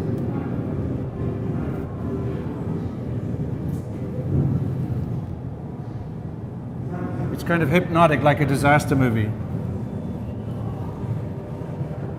You wonder at some point whether it is real or is it a model, but of course it's real. It's a documentary of war times. So it's another mirror in which we see ourselves and we don't look so good. Although we're big, and we're powerful and stupid.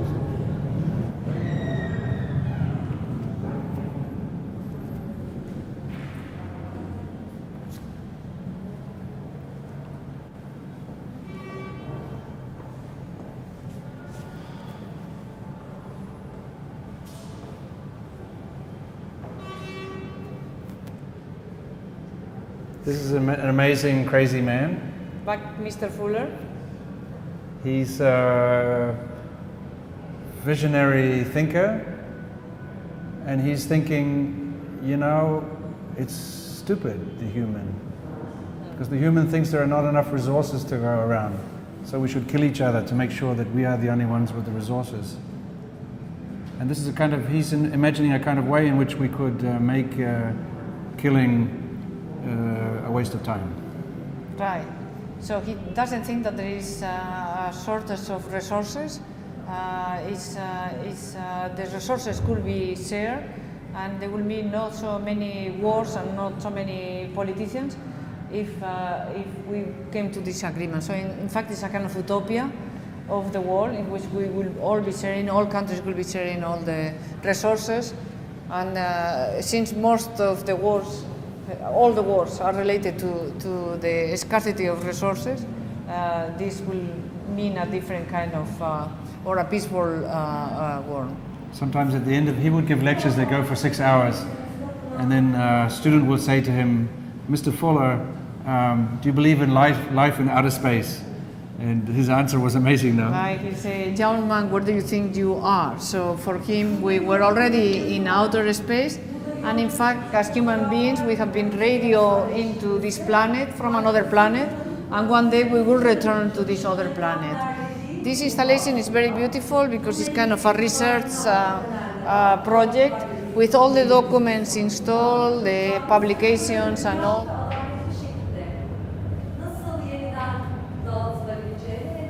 So we're listening to a guide explaining Mr. Fuller in Turkish to young Turkish students, and for us it's very emotional. Fuller loved young people, he loved students. He thought that adults were idiots and kids were brilliant. And he really thought if we could just listen to each other, everything would be okay.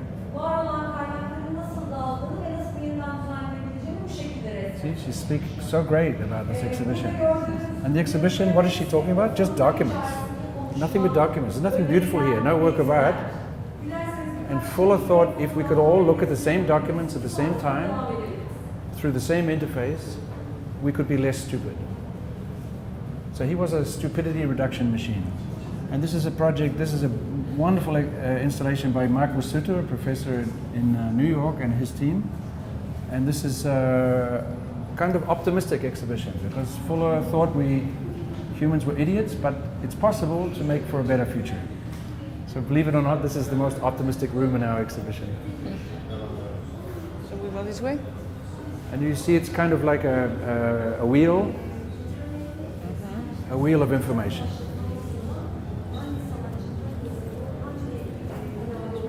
By the way, it's completely made of plastic.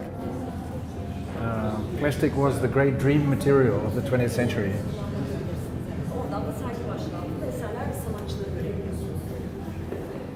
And this is Fuller's map of the world. So he said the whole world is one island. We are all living in the same place. There's no need for nations, for politics, for politicians, for the military.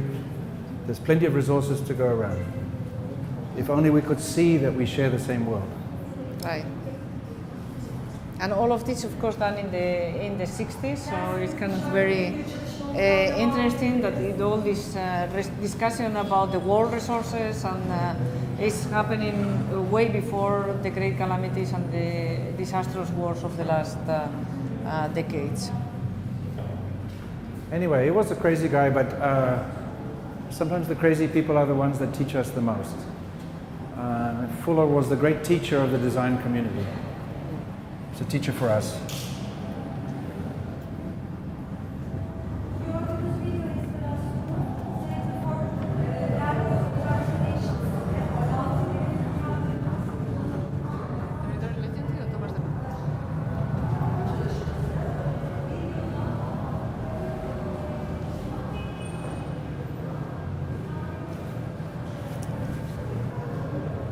This is a work by the great German artist Thomas de Man. It's a photograph of Fukushima, but the way he works is he takes a photograph from the media and turns it into a full-scale model in cardboard and paper, and then photographs it again. So this is the control room of Fukushima, and it speaks, of course, about the fact that this disaster was also design, that there is design involved in the great disasters of the world.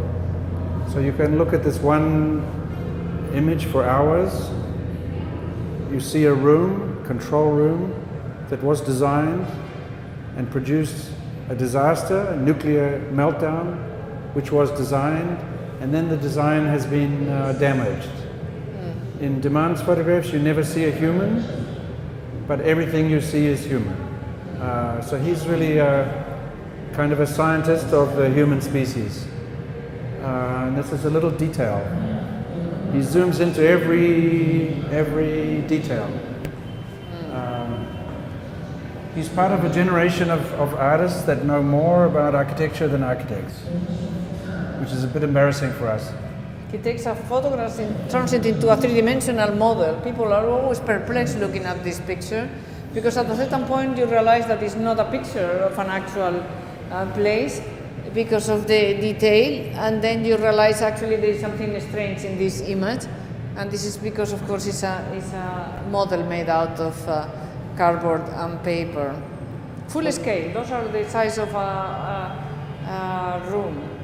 So it's a very uncanny, haunting image, and again, makes you think. We'll go to the...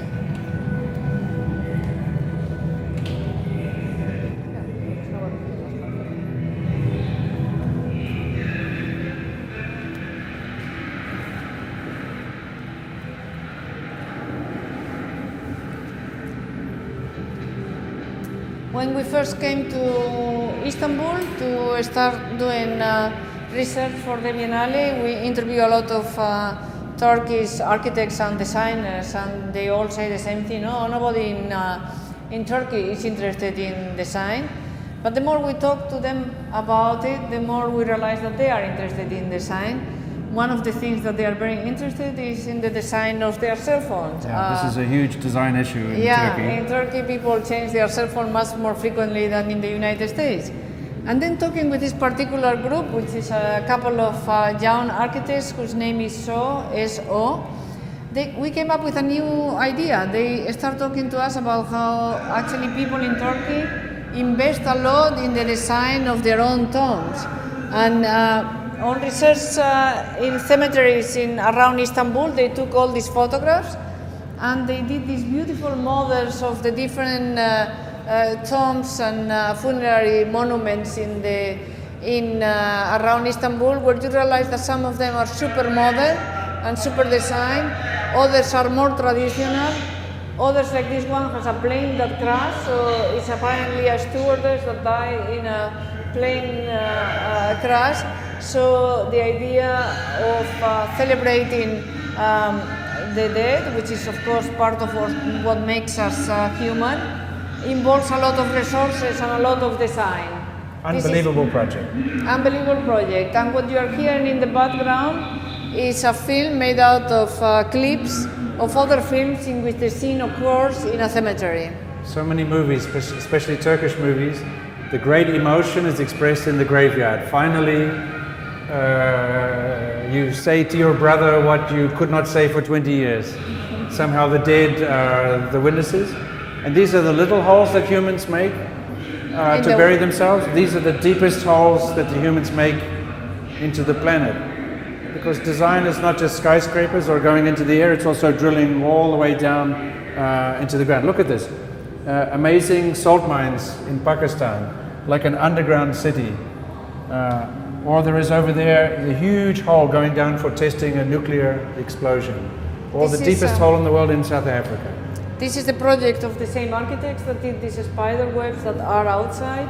It's a very young couple of recently graduate architects from Yale University. Bimal and Joyce. And the project is called City of 7 Billions, because the idea is that we are all living in one continuous city, a little bit like a Bucky Fuller. Yeah, it's a Bucky Fuller idea. With 7 billion inhabitants, which is the population of the world. Yeah. So it's typical of this exhibition that you have here. You have two young couples, designers in Istanbul and designers in the United States. Really changing the way the rest of us think, and I think that's the responsibility of designers, to change thought.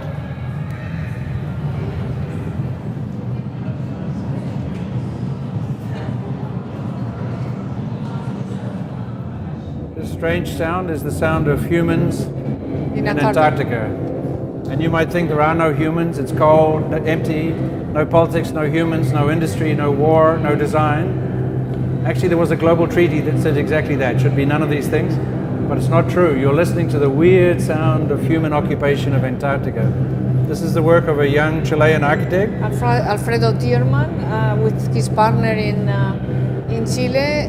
He's a recent graduate from Princeton, and he did this project about the Antarctica. He's been interested in Antarctica and traveling to Antarctica for a long time, and his project totally fit into this exhibition. It's amazing research. Whenever you look at the planet and you think it's empty, it's not empty, it's full of design.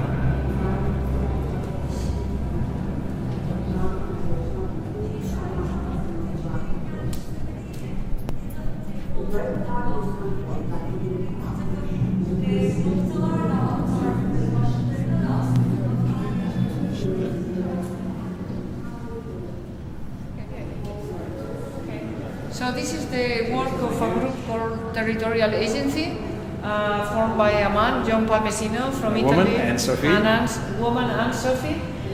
They teach at the AA in London, and this project is made in collaboration with Greenpeace, which already speaks a lot about the new role of the designer.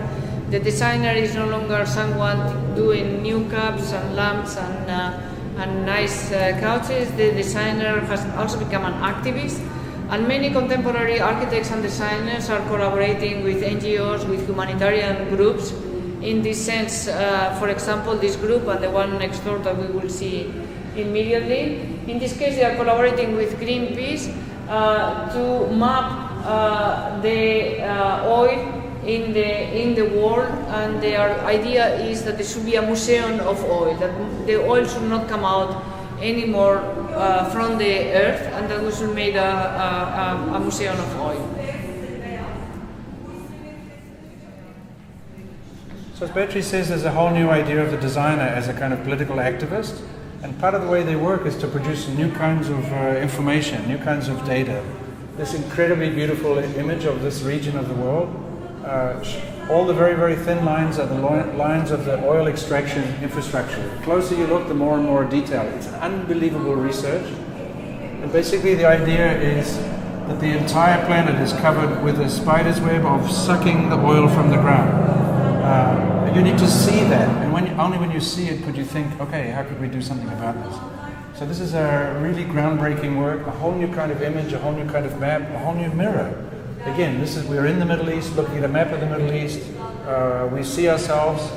Should we be so proud of what we see? Another argument being made here is that a lot of the conflict in the world, maybe most of the conflict of the world, certainly most of the conflict in the Middle East, is actually the product of oil. So my cell phone is a product of oil. It's made from products of oil, but so is conflict. So the idea that you could make conflict out of a material, oil, And if you stop using the oil, stop burning it, maybe we could live differently together. This is really a challenging and amazing project. Yes, but also an utopian project. The idea that, so there is a message of hope to, like with Bucky Fuller. You may think it's too naive, but the idea that if you keep oil on the ground, that if we as humans, or humanity agrees to leave oil where it is, then the wars will also end. And look, it feels like this image is so big that it could fall on us. So it's not the kind of map you can look at from a distance. It's the map that's coming in on you, forcing you to make a decision. If you want to stop this, you have to make a gesture, political gesture, design gesture, make a poem, make a resistance. It's a military map for a new kind of military operation, which is to save the planet. And if you save the planet, maybe you save the human.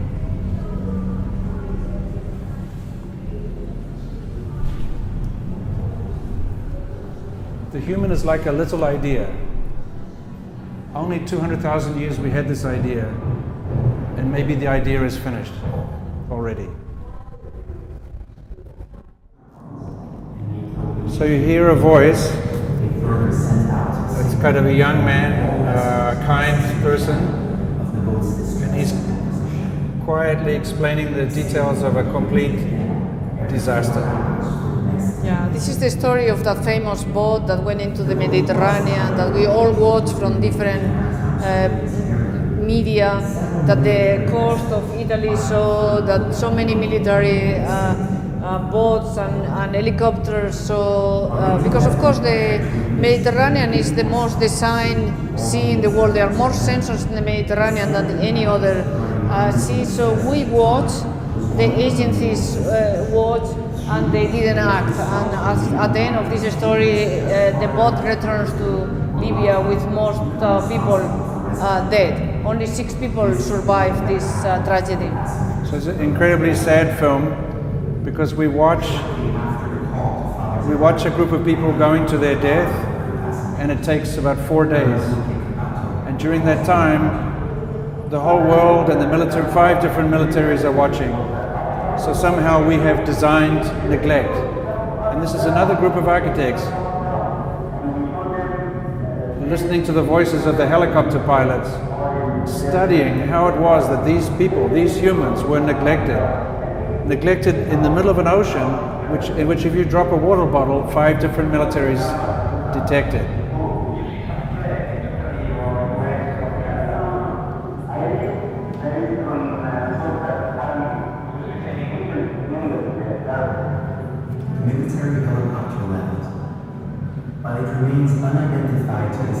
It's a detective story. And the detective story identifies a criminal. In fact, this film was used in the World Court to take the French Navy to court. But it's possible that we are also the criminals because we watch. We watch and we don't act. And what this room is trying to say is as Beatriz was saying, is that neglect has been designed. Right, but also the new role of the architect and the designer that takes upon themselves the idea of mapping this tragedy and of testifying in the World Court for crimes against humanity. If people, I mean, this is not an exhibition about the future, it's really an archaeological show about the past. But if you ask us what might the future of design might be, maybe this video is the future. A new kind of research, a new kind of communication.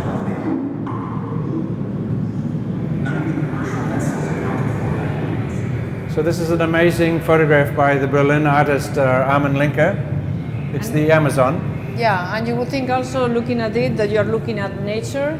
But the point of the research of this group of people that include Paolo Tavares and Armin Linken and others is to demonstrate that the Amazon is a design product that has always been designed for many years. So upstairs we see the project develop. You know, without the Amazon we die. The Amazon are the lungs of the planet, and those lungs have been designed. It's not like nature. If you're an expert, you can see in this image which plants are natural, which ones have been damaged. Everything here is design. We just lack the ability to see it. So design is the shape of your coffee pot, but it's also the shape of your genetic system or the shape of a forest. Design can be very elusive. And it's when you don't see design that it has its biggest effect. So if you're afraid of design, and you should be afraid of design, you should be afraid of the design that you cannot see. The photograph was done as part of a big research by Brazilian theorist Paulo Tavares and a team, which is basically a project about the architecture of the Amazon, the architecture of the forest itself. Yeah, and all this installation is related to this research that demonstrates that the Amazon has been designed. And from the Amazon to Finland,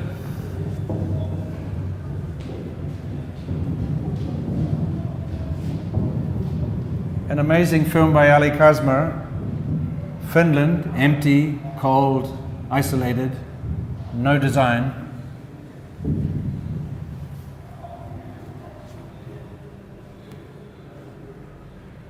But And in the truth, is the global seed vault in Svalbard, which is a very isolated part of Finland, where all the seeds of the world are stored in case of a major catastrophe.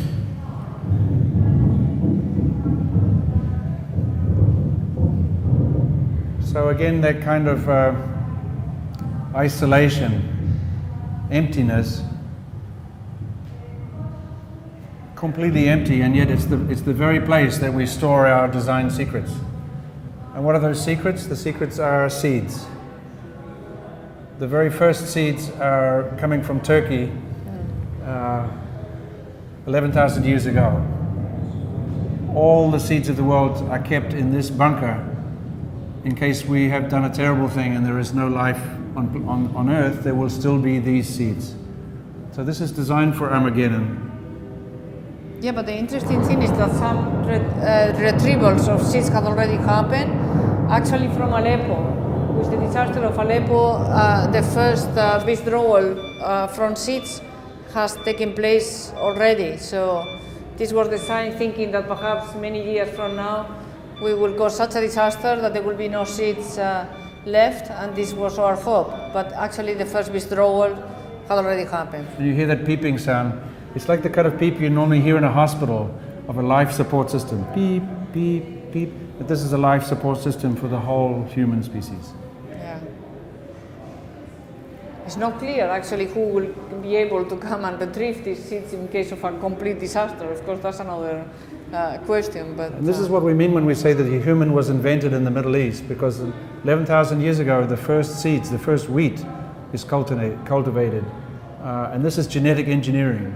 So actually design begins with designing genetics. It's not that just we have genetic design today because we are so sophisticated. Actually the human is always redesigning itself genetically. That's what makes the human unique. Are all designed. These seeds that are here from all over the world. This is Korea, for example, India, or Nigeria. Netherlands. The Netherlands.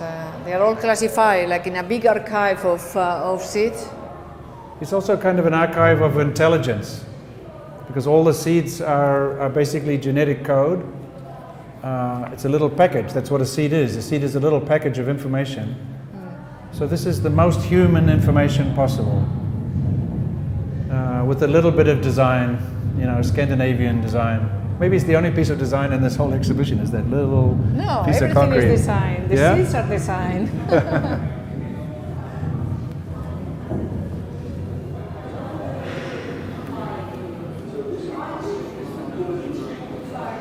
Maybe we should go this way to avoid the crowd.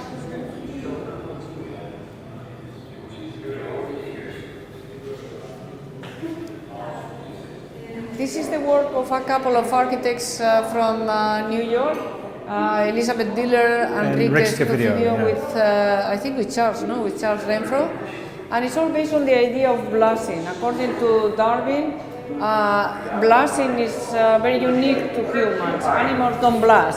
So they are having this very heated conversation, a man and a woman, and you can see in these thermal So you images. should stand there and I should stand here. Yes, how their bodies glow in their anger. So there's a difference between what they say and what their emotions really are, because the heat map shows what she really is feeling rather than what she says. Maybe we are blushing too because we are caught in the middle of this domestic argument. They are fighting.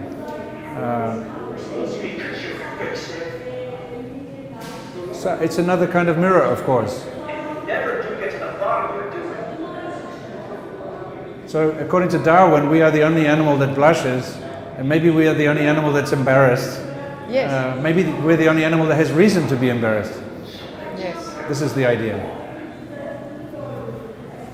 You've changed. Why? Okay.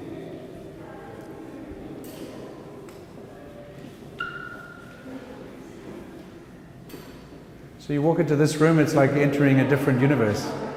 It's the work of a Turkish architect, Neyran Turan and Mete, and he's now based in the United States, and it's all about materiality. This installation talks about leather and where the leather comes from, or wood and the tree, or concrete, or metal, or the different materials with we build, and the consequence, I suppose, they have to Right.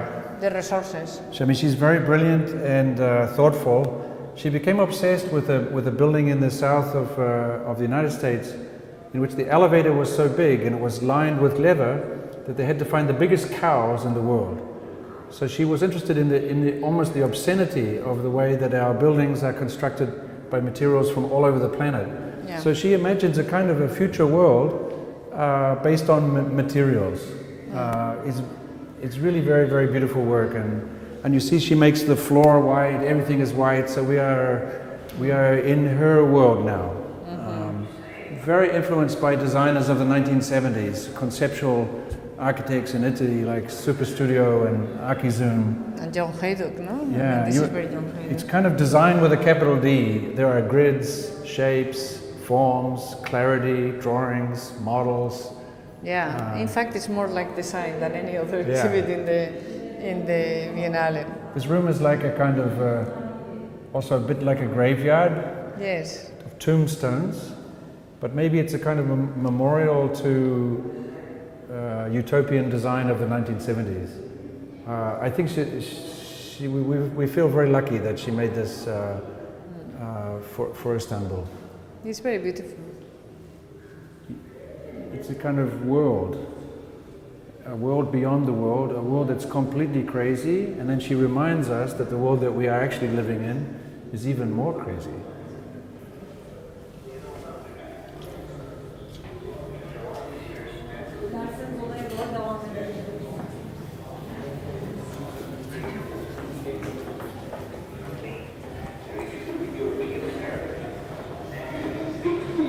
Orangutan.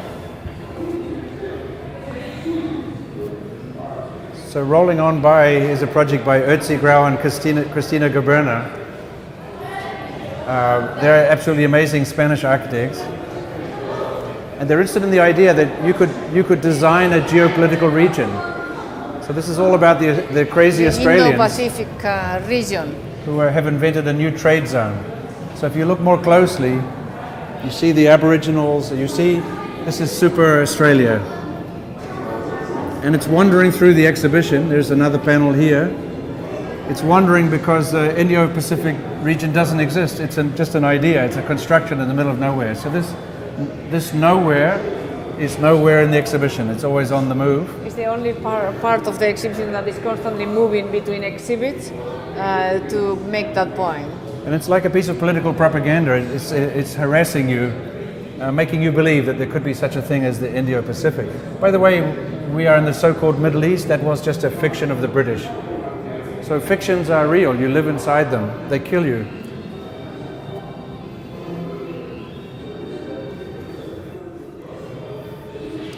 And this is about the junk in outer space that we have designed, that we have put into orbit. We are here at the end in 2016, but in a minute we'll start in 1957 with the first launching of the Sputnik.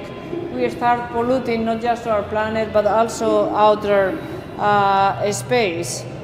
Here we go. So if somebody says to you, what does the human body look like?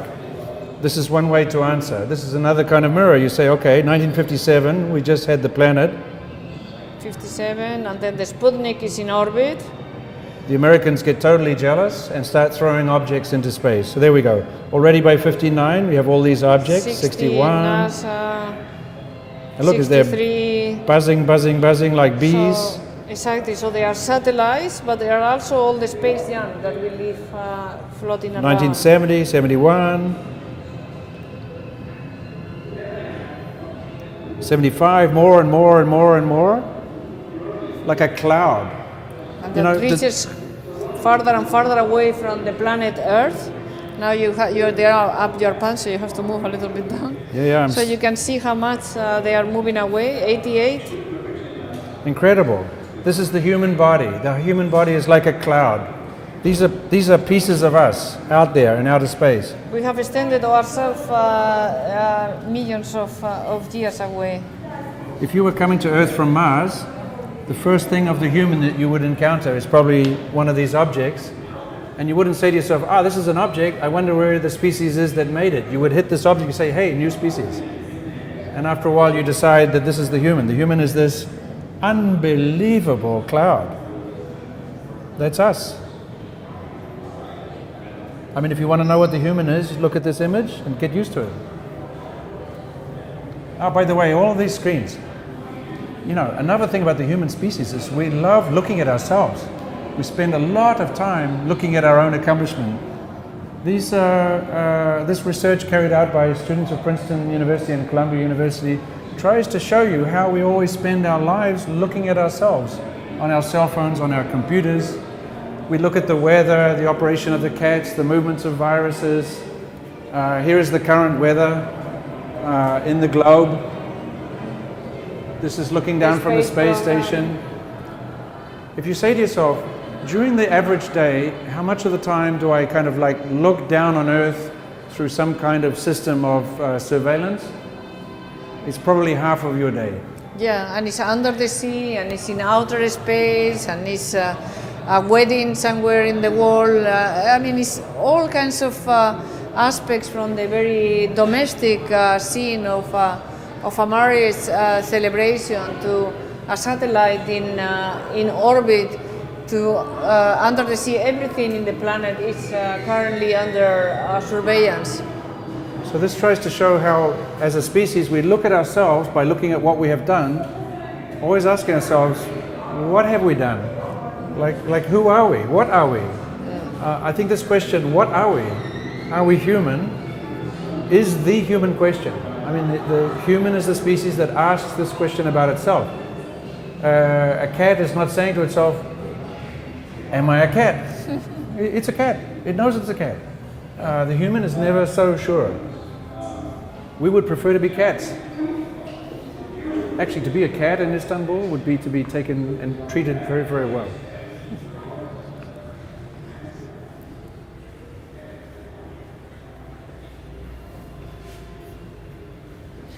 It's a special room, this one.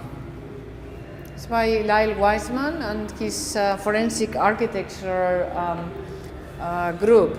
It's also another group of architects that are working really for human rights. Right. I mean, if you set fire to the forest in Indonesia, you will kill animals for sure, right? But how sure are you? Like, probably if I set fire to a forest in Indonesia, I will kill the orangutans, but how can I prove that somebody murdered orangutans? Only by looking for orangutan architecture. So each night the orangutan makes a little nest in the top of the trees. So what this group has done is developed a kind of very sophisticated technique for locating the nests of the orangutan. So we look down on a forest, and you can just see just a little bit there that there are these two nests. So because I see the traces of orangutan architecture, I could then say somebody that burns this forest is killing those animals. And they're not just animals. Maybe the orangutan should be treated with the same status as a human being. Maybe the orangutan could have human rights. Yes, but also this is part of a case that in collaboration with the famous Spanish judge Baltasar Garzón, they are bringing to court, and in order to testify in court on behalf of the orangutans, they need proof that the orangutans were killed. So once again, the designer or the architect is involved in tracing these maps and identifying this nest to prove that there were orangutans living here and that the great fires in Indonesia killed the orangutans. You know, and you might say, why would anybody treat the orangutan as a human? But look, this is Sandra. Sandra is orangutan in the zoo in Buenos Aires, and look, she looks totally depressed. And every child that would visit the zoo would say to their mother, why is Sandra so depressed? And eventually everybody agreed, and even the legal courts of Buenos Aires said, yes, she should be given human rights. And the idea that maybe orangutans could have human rights is a very old idea. If we come over here, in the middle of the 18th century, people really did think that orangutans were human, and this is how they portrayed the orangutan, standing up with a face very similar to ours, holding a stick, very dignified, very proud. This is a piece of technology, it's a piece of design, it's a kind of a straight line. You know, straight lines are very rare in nature, so if I make a straight line, then I'm being a little bit human. By a few decades later, by the end of the century, the orangutan had been dehumanized and therefore depicted in a completely different way. The rise of orangutan Sandra in Buenos Aires were the result of a concern that people had about the fact that the orangutan seemed to be totally upset about having been moved from Germany, where she was born, into Buenos Aires, where she appeared to be constantly depressed. Taking the orangutan to court, the judge gave the right to Sandra to return to Germany. So the orangutan was given, in a way, human rights. She was not happy in Argentina. She should return to where she was happy. So isn't that amazing that the best designers today are studying orangutans? And if design is about taking care of a human, maybe to be human could be to take care of other animals. So actually, the question of animal rights has become a major issue in design. And even if you think that the orangutan is very, very different from the human, and probably it is, thinking about in which way it's different could enable you to think about what is important of the human and what could be designed for the human, but also designed for Sandra. And also, remember, Sandra is also a little bit of an architect. Every night she makes one of these kinds of nests, or she would like to. Instead, she's living in this stupid zoo and she's depressed. So the exhibition is about the human, but of course the question of what is human and what is non-human is constantly on exhibit as well. So in this case we have the orangutan, before we saw the spider, but the question of the animal is also a very important part of who we are. Do we behave badly because we are human or because we are inhuman? Right. Not so clear.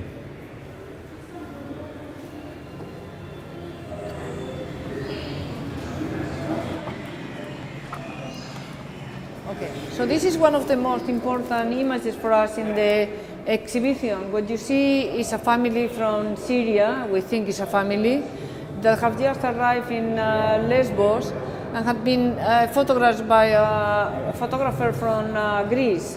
The image ended up in the New York Times and in many other newspapers.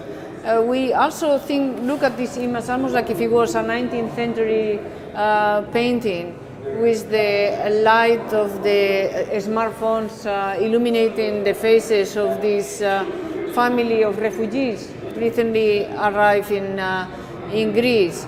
I was very inspired by an article that I read a few years ago, before the major crisis of refugees of the last year, in which a journalist was asking families of refugees what was the most important thing they needed arriving in Europe, and they didn't talk about water, and they didn't talk about food, and they didn't mention a place to sleep, they say we need to charge our cell phones.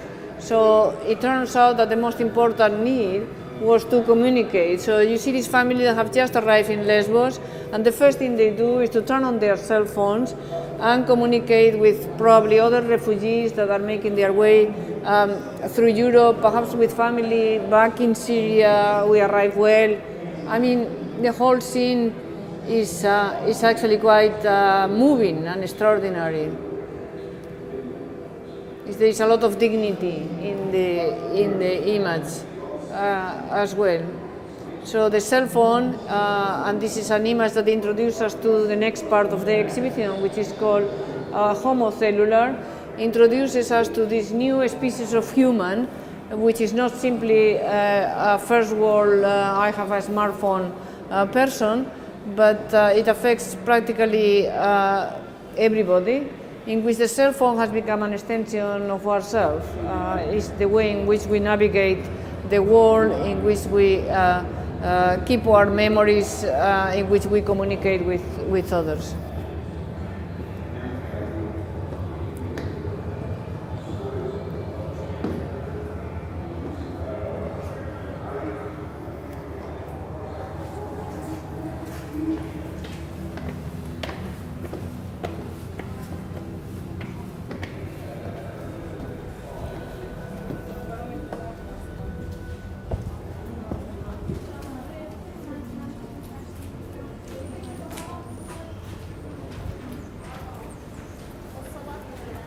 The keys are here?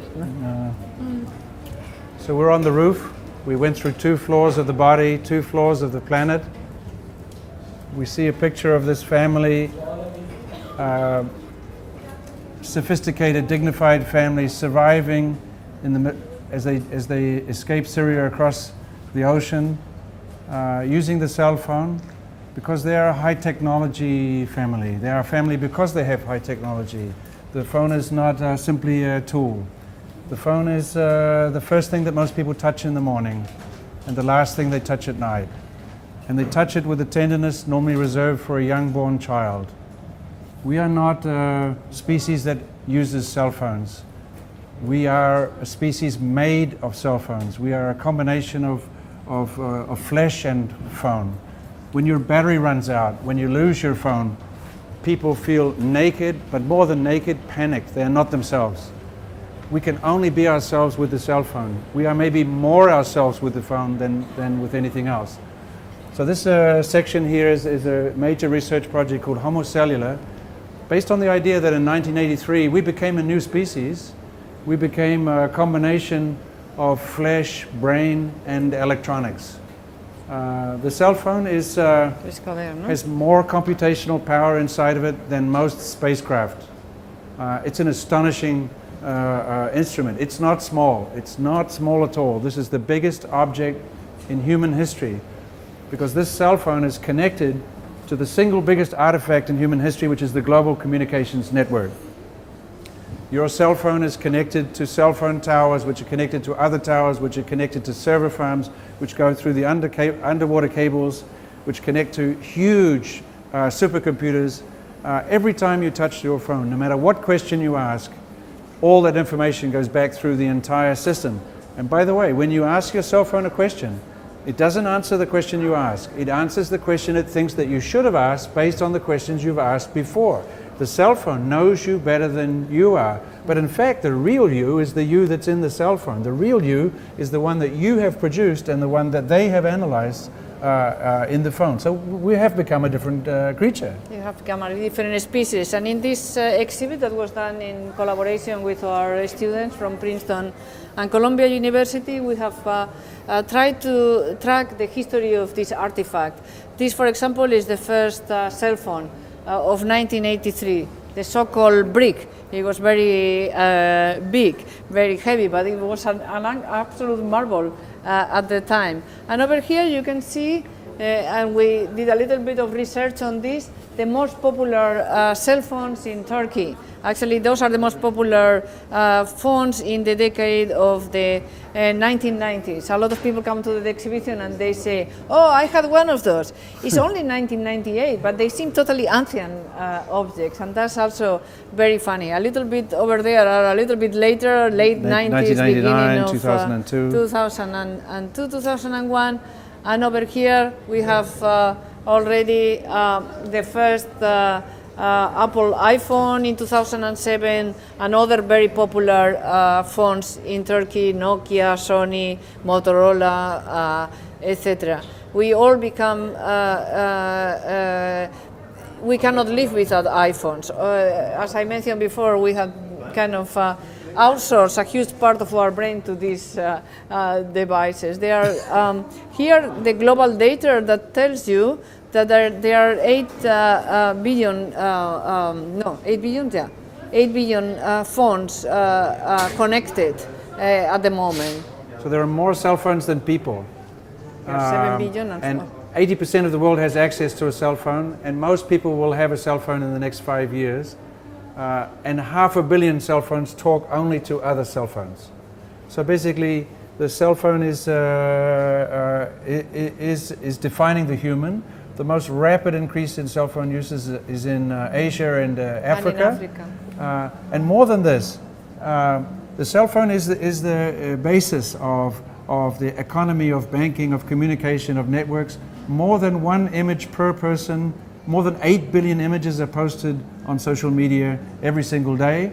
And almost all those images are owned by one company that owns Facebook and Snapchat and Instagram. So we live in a moment in which there's no such thing as privacy. Everything that you think of as private, everything that you think of as personal is not only out there in public, but is actually owned by a private company. So this is an amazing revolution. It's a design revolution, because the things that used to be most secret are not now inside you, or inside your brain, or inside your house, or inside your family. The secrets are actually out there in this world.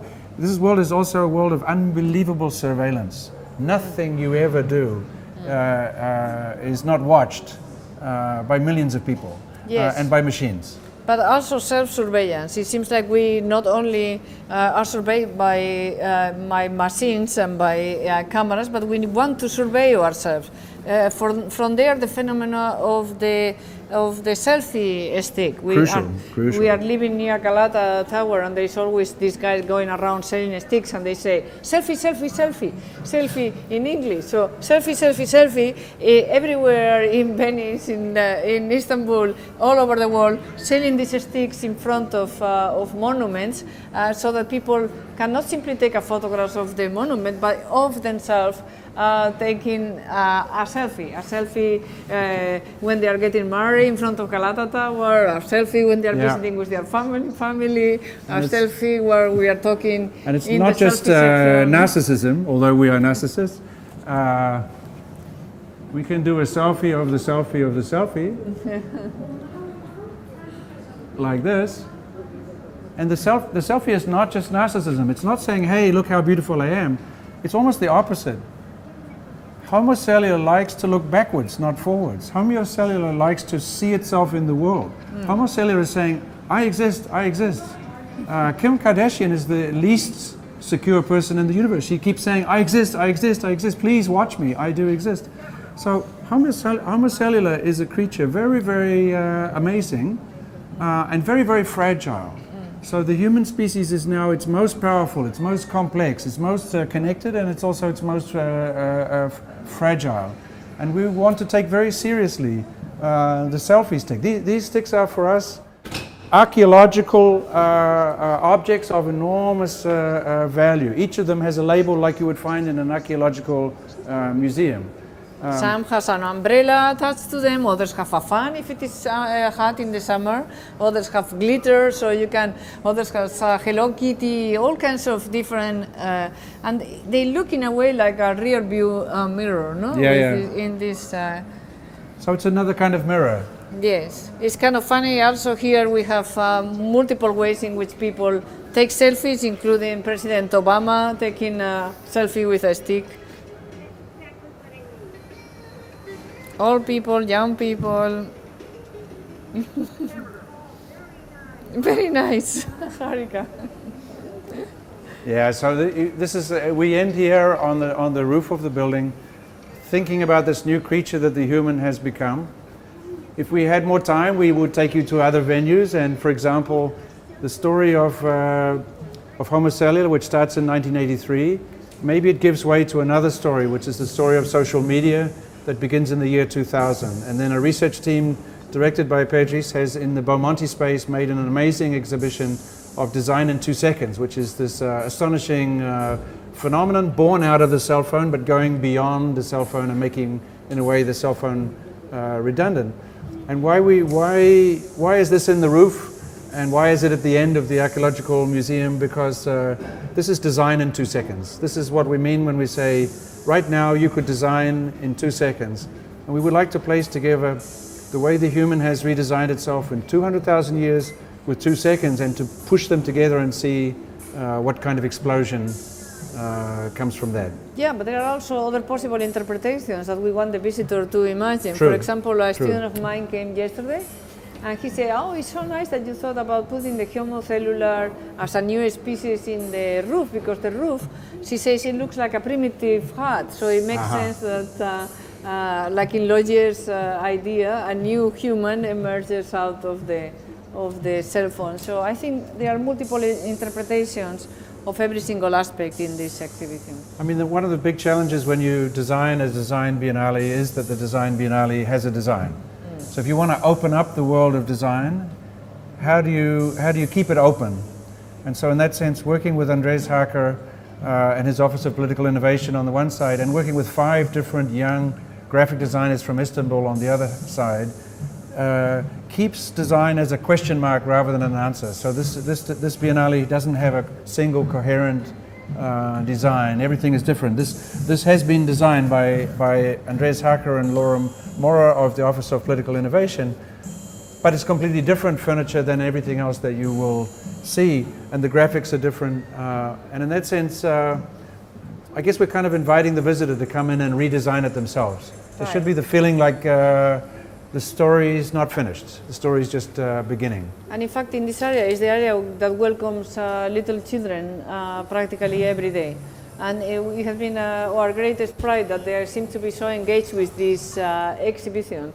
And the teachers are also amazing. They come up there and they start explaining to the kids what is design.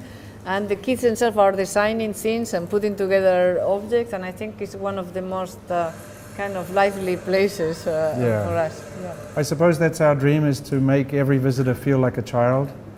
And surely if we would all think of ourselves as children, there's a chance that we could behave a little bit more interesting, a little bit more playful, a little bit more caring. Mm-hmm. Children today use iPads before they use toilets, the age of 2. Mm-hmm. They are very used to the idea that their brains are interconnected, and that their brains are extended by technology, and they're also very caring, very, very wounded when they see the suffering of others. So I think it would be great if design could regress us all to childhood, and to do it here in Istanbul, in the Middle East, which is where the childhood of humanity took place.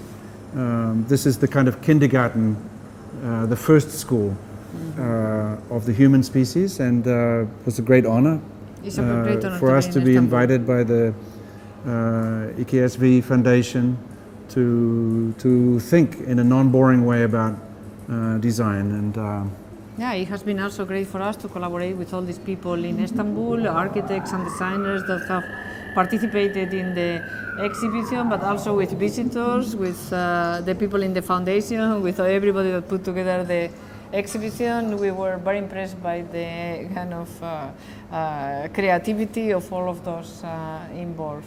Yeah, so here we are in the ancient laboratory of design, just doing one more test, one more experiment. It was a great pleasure for us. Thank you.